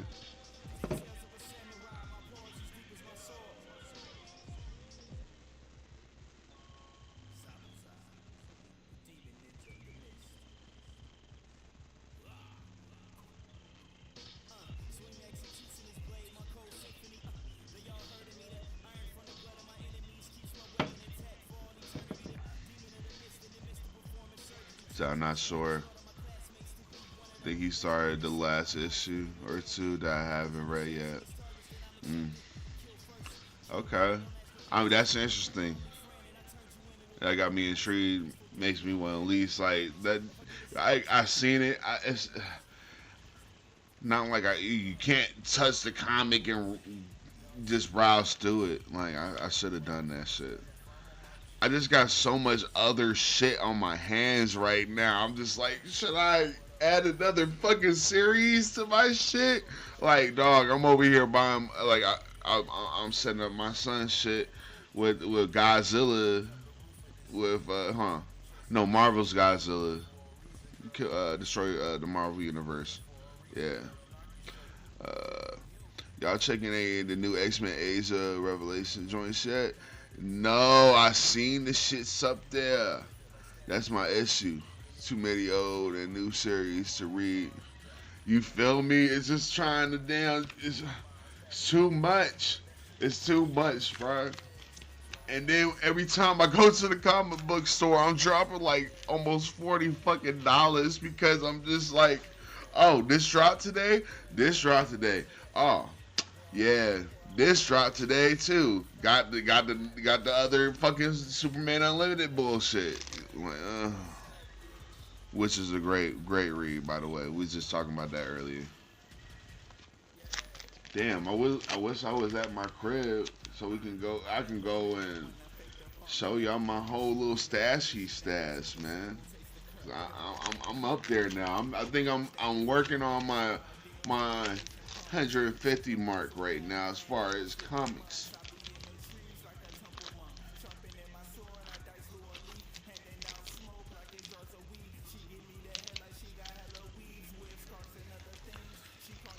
It's never ending. Same with games and shows. It seems like, yeah, it's just, you know what? I thought about that too. Seems like video games. It's like, dog, I'm running through. I'm trying to play Assassin's Creed and Yote, bro. What the fuck? What the fuck? And then we ain't talking about Death Stranding 2. Man, I don't even want to even talk about that shit, bro. That shit just pisses me off. And I'm just like, yeah, I'm going to play. I'm going to play. No, nigga. You ain't doing shit. You can talk about it. I need to organize my comics in bags and board them all. Facts. I got a homie who plays multiple games at once. I don't know how he does it. And be fucking up controls going between games and shit. I feel that. I feel like that's about to happen. Like, if my homie ends up buying Call of Duty this year, right? Because I'm not buying Call of Duty. Fuck that. Fuck it. You know? But he buy that, I'm going to play it. And then, like, see, I'm going to be playing Battlefield 6 and fucking Call of Duty at the same time. God bless. Controllers, schematics, yeah, fucked. As far as solo games, though, I try to play what I play on stream. I don't try to switch it up on stream. Now, other games, I'll go on my portal or on my other handheld or some shit. Or I'll stream, play that shit, you know what I mean? What are y'all playing right now? I can't do COD or Battlefield anymore. So many cheaters. Yeah, and straight up cheaters. I hope saying, can we go back? So many cheesers and straight up cheaters. Bars, dog. We got bars today. You feel me? We rapping. It's real talk though, man. It's like, dude, can I please? Like, I swear I got shot by the same handful of people on the roof, bro. And I'm just like, how the fuck? Yeah, they was just peeking through walls, bro. I'm just letting you know. Yeah, I understand. Some of the shit that just don't make no sense, they just able to do. Call of Duty is just bad. It's just as bad. I'm almost done with Ghost of Yote. I'm like halfway through. I'm like 45% through or some shit like that. How are you liking Ghost of Yote so far? I swear I shot this nigga a good 4 or 5 times right in the head and upper body and nothing. Facts.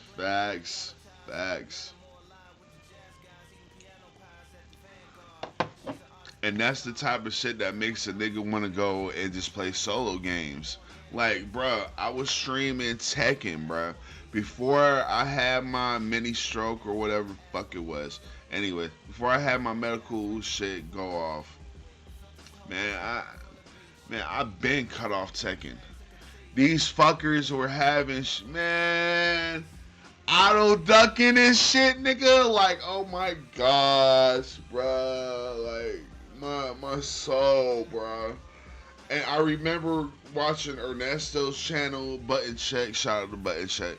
Man, they was clipping the cheater on there, bruh.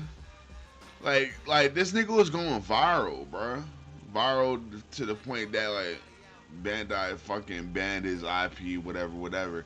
But listen, I played this bitch ass nigga not even 24 hours prior, bruh. So you telling me I got my ass beat for no reason? Fighting games, you either going against cheaters or people who online 24/7. Facts. Which I'm not really mad about, the 24/7 aspect, because it's like, all right, you know, at least there's a time that you can jump on. You feel me? Like, there's definitely a time you can jump on. I like it a lot. Maybe not as much as. Oh, you the first person that has sit there and said that the first game is better than the second. So please elaborate, bruh. Oh, nigga, if I can get you on damn mic'd up right now, if I can get you mic'd up, oh my gosh, you the first person that has said that shit. Elaborate, sir. Elaborate. What makes it kind of meh in the sense of the first?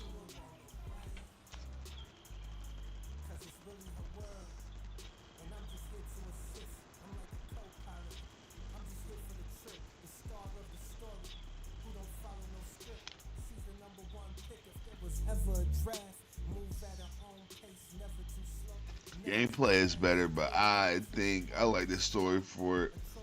See, and hold on, am I saying it right? Tsushima, right? God bless. Take my card if I'm off. See, yo, and I know Victor's gonna talk some bullshit if I pronounced it wrong. Go ahead. Did I pronounce it correctly?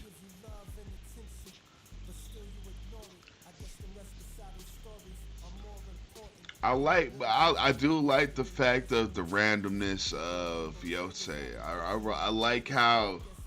Okay, good. Yo, but I do like the randomness of Yotei. Like, I don't know, man. Like, you're going to the next objective, and just like niggas is over here there harassing some civilians, talking about, yo, you seen this bitch? I know you seen this bitch. You was with that bitch. Like, I don't know this bitch. What bitch? And then you happen to pull up. You know, I just like, yeah, I like that. You know what I'm saying? With my lo-fi music, which I really wish they expanded the playlist on that mode, bruh.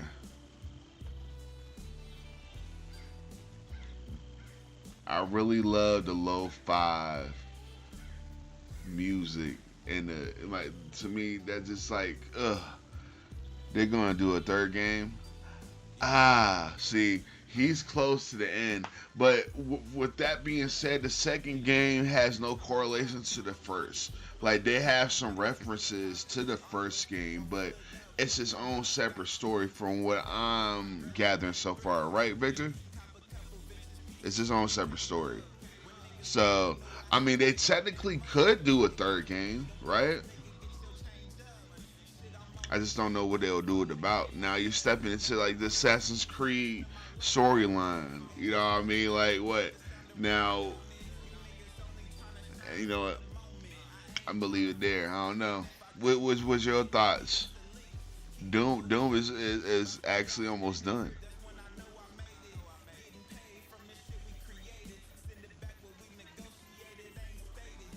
Last I read was Sucker Punch is currently talking about doing another, going to a new IP or going back to another old IP, and they bitch ass better go to another old one. Shit.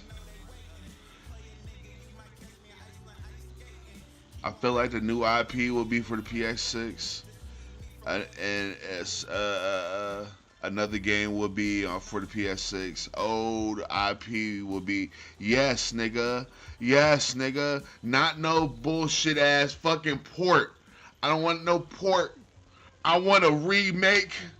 I want all the glory, bro. I want the graphics, bro. I want to see the sweat.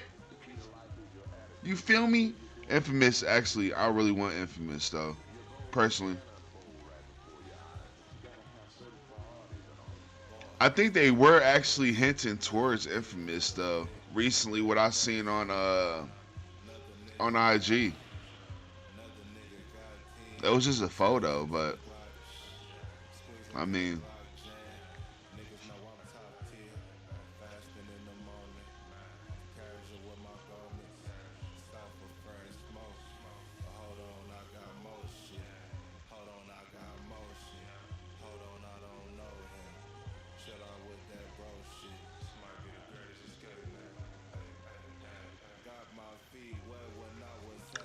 I think it would be time for another Infamous game, bro. I think it would be time. Perfect. And I don't think the other.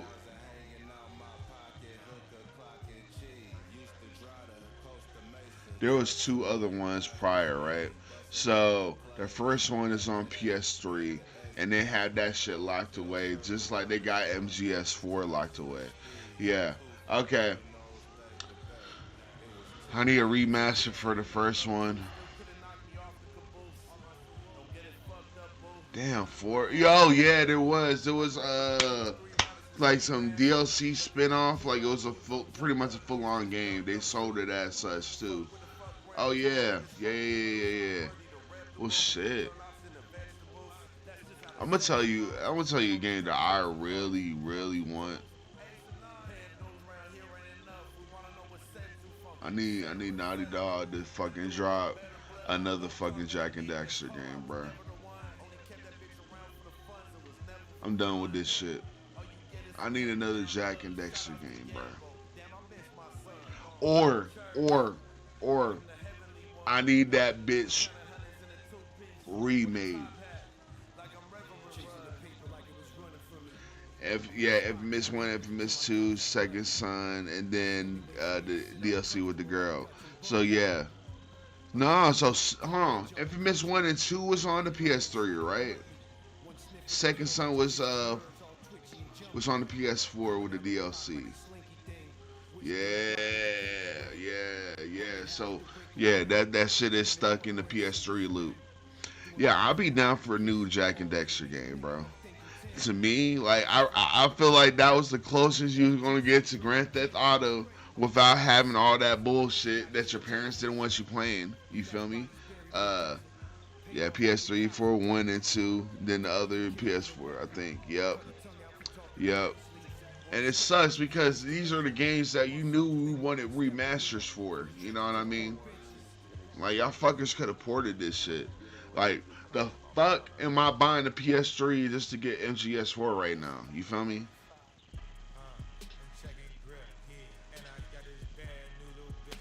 Fucking hate y'all. I bought it though. Got me a PS3 for $30. So, slim.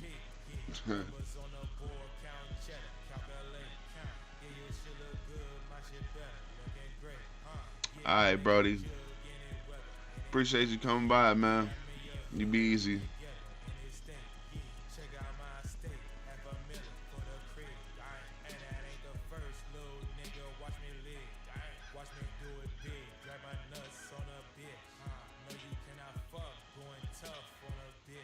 Yeah, they got a couple. They get it. Oh, man. Got some throwbacks.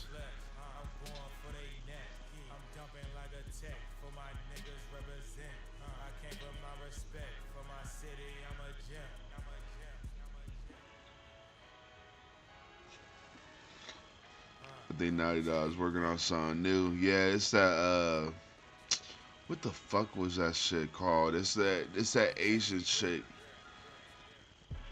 with the baldy. It's some damn sci-fi joint. Oh, so you talk about in conjunction with that.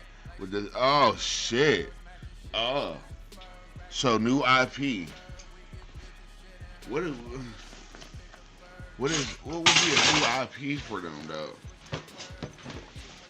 I'm just glad they're not rehashing like some people we know. Like the same shit anyways. Like we don't need another Uncharted remaster. Back up, bitch. Fucking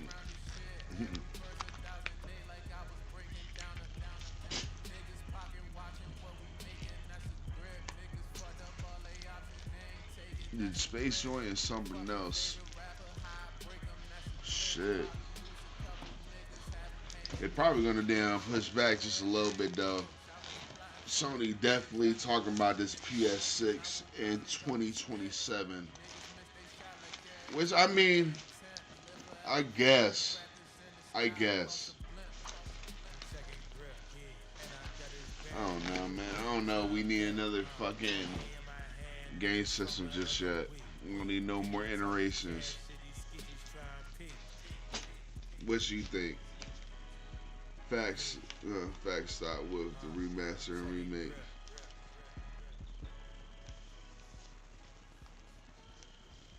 feel like we haven't got the full potential. That's what I'm saying. Because stop with the remasters and remakes, dog.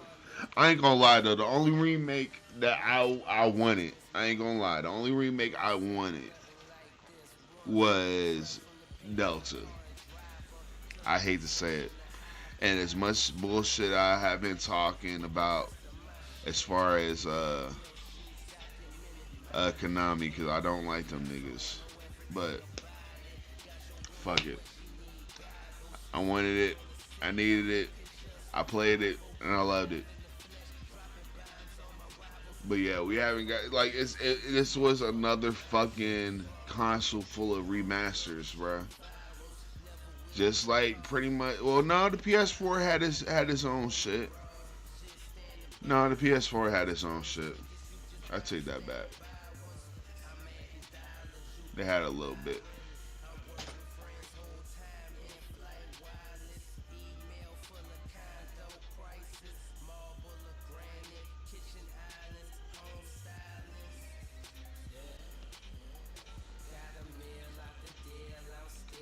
Alright. I'm gonna end up closing 360. PS3 era is still goated. I mean, shit, bro. If you look at the games that came out, I mean, tell me how you're beating fucking Halo Reach or Halo 3. You know what I'm saying? Like, there was so many fucking games, and even games that were broken, bro. That sucked. Actually, like as far as online wise, y'all niggas gonna be? Were y'all able to touch Gears? Shit, that's why they bitch ass remastered that too. Just about. But see, you also had another thing that was going on too. That like, yeah, we got reviews and shit, but you didn't have so many people like streaming and whatever. So you had to like literally like go out and play these games, bro. Like you wasn't basing it off of Joe Schmo's YouTube channel. You know what I'm saying? Like,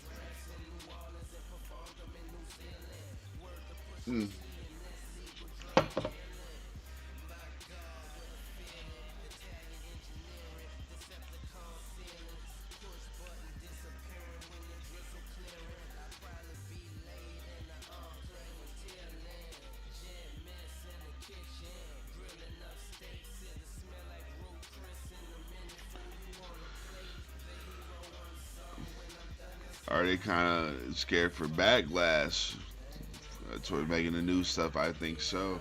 I mean, shit, even with new ideas with these same old IPs, like, shit, you heard I think they was talking about doing a Assassin's Creed that was damn based in the Civil War era. Like, come on, bro. Motherfuckers ain't ready. As much as they talk about they ready, they ain't ready. That's why Kojima's, all his games were fucking so advanced for his time. Y'all niggas wasn't ready. Y'all ain't ready. Y'all niggas worrying about backlash, man. Fuck it. How about make a good game? That's all we want.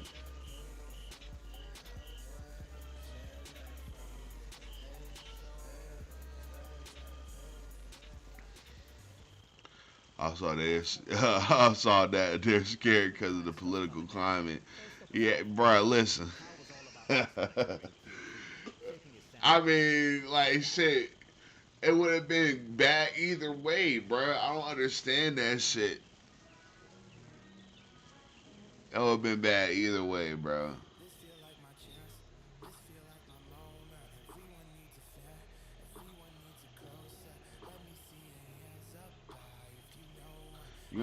You gonna ruffle somebody's feathers with this shit. So I mean, I don't know, man. That's why, like, for me, I just make the music I make and just keep on pushing. Or, you know, at least that's what I was doing. I shoot videos now.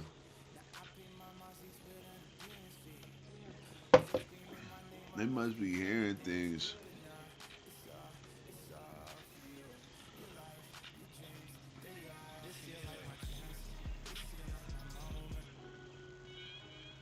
Oh shit, we got the Mac Miller on. Oh, it's gonna happen regardless. People love staying mad. I mean, shit. People don't also know what the hell they want anymore. They sit there and they get on the damn internet under these posts and complain all day. But like, either you get what you wanted, you know what I'm saying, or something close to, and y'all still bitch and moan. That's why, like, what, like, my OG told me something about, like, and I'm gonna just use fighting games for example. You know what I mean? And I totally understood what he was talking about. Nowadays we cater to the patch, cause niggas bitch and moan because, you know, this nigga's OP and blah blah blah. Nigga, back then y'all niggas would have to sit there and deal unless y'all like the championship Street Fighter 2 edition came out or some shit like that. But yeah, I don't know, man. Niggas gonna find a way to complain, bro. They gonna always do that.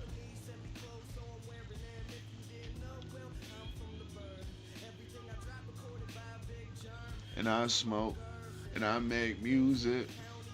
About the boy, I just do it. Yep.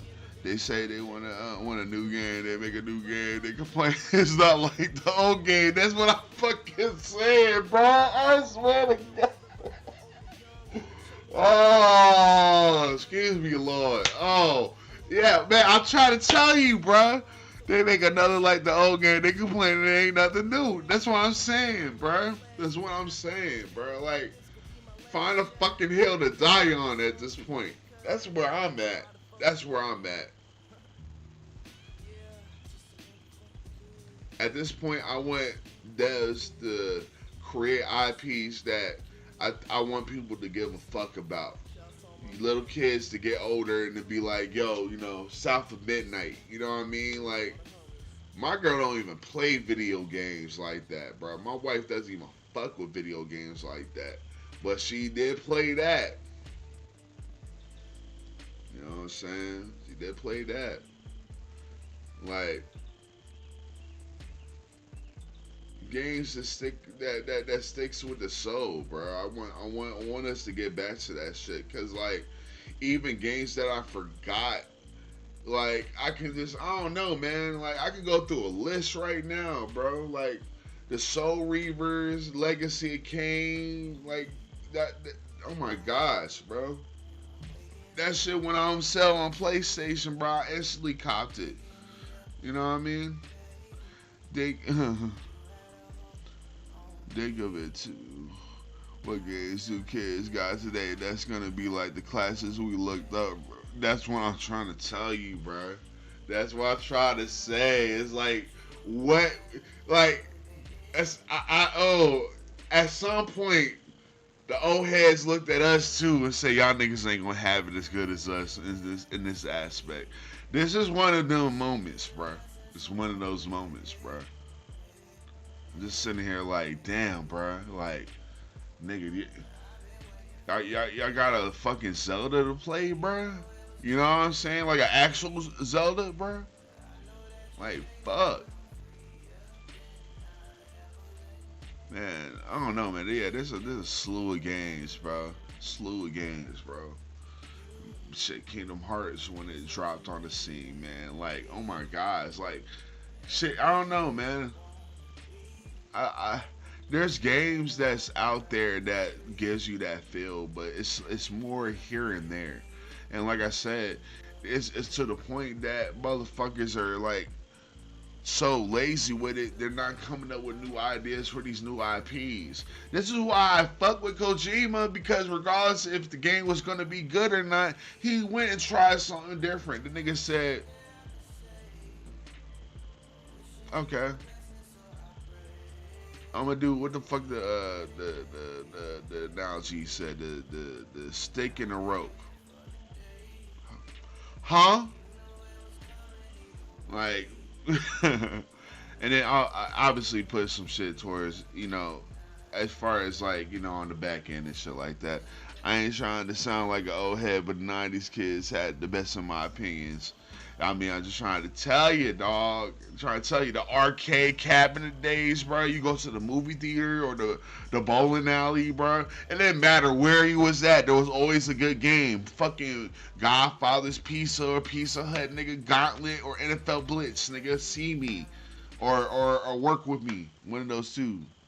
You know what I'm saying? Oh, shit. Facts, because he was one of the few who just does what he wants, and people hate him for that shit too. I mean, to me, I just feel like those type of individuals, you just gotta let that motherfucker off the chain and let them do whatever the fuck they gonna do. Personally, you know what I'm saying? There was a reason why that nigga did not want fucking down David Hayter as fucking the voice of, like. Now he kind of sound cartoonish to me now. Oh yeah, now I understand. You know, I was mad about. Yes, nigga, he's a genius, bruh. I don't know. I'm just hyping my man up. That's my nigga though. I just hate all the bad fucking press that nigga got. I'm like, yeah, some of it was deserved, but like, product wise, I need y'all to hush that shit up. I don't know about the workplace environment. That probably was fucked up. I felt like he was a sex, like he was, he was out there. I felt like he was out there, but like product, you know what I'm saying? Why is my music stopping though?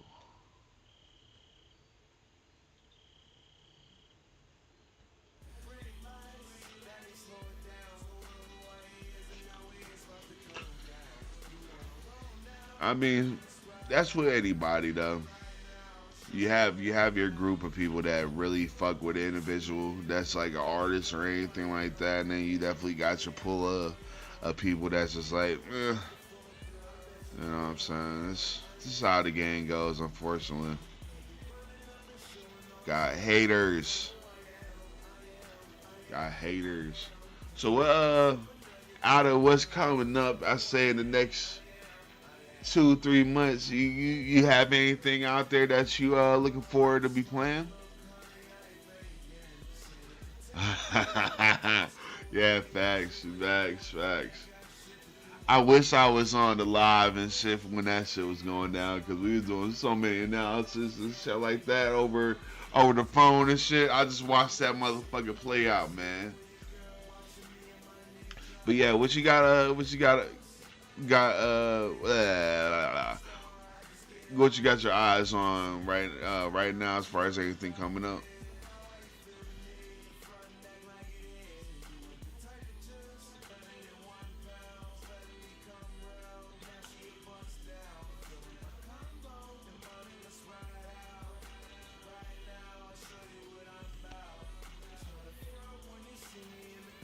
I know who I am.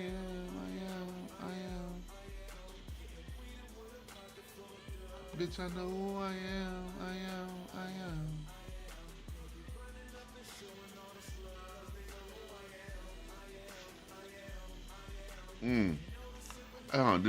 Did that drop on Game Pass?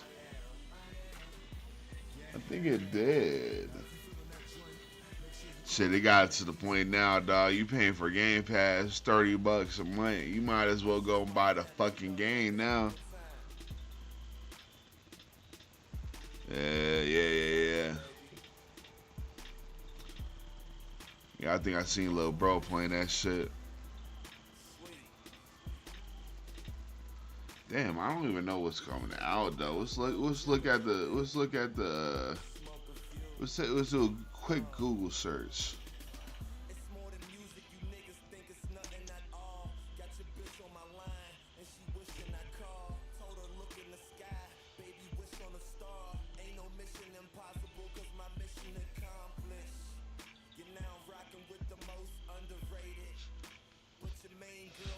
I don't think there's any real big games left this year.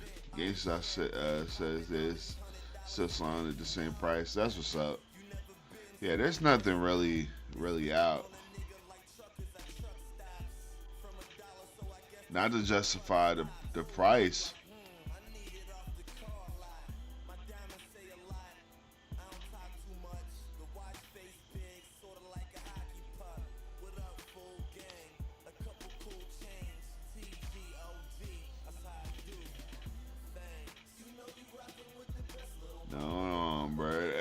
looks like, see, you might be right. It looks like fucking nothing, bro. That's crazy.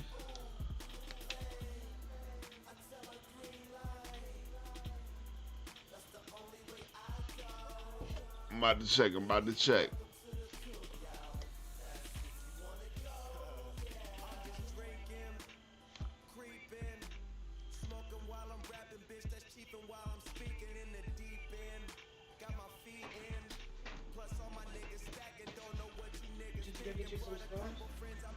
Huh? I texted you and told you I think you need to get some cigars like 30 minutes ago. I did not get that text. Sorry. You might want to get some cigars, love. I love you. That's what's up. I don't know. I probably got enough for one. Damn, I'm gonna have to run to the store and shit. Alright. Hey, Brody, I'm gonna go ahead and reset this shit here in a second. I'm gonna go run to the store real quick. Go set up shop inside anyways. Hey, I appreciate you coming by, and once again, thank you for the follow.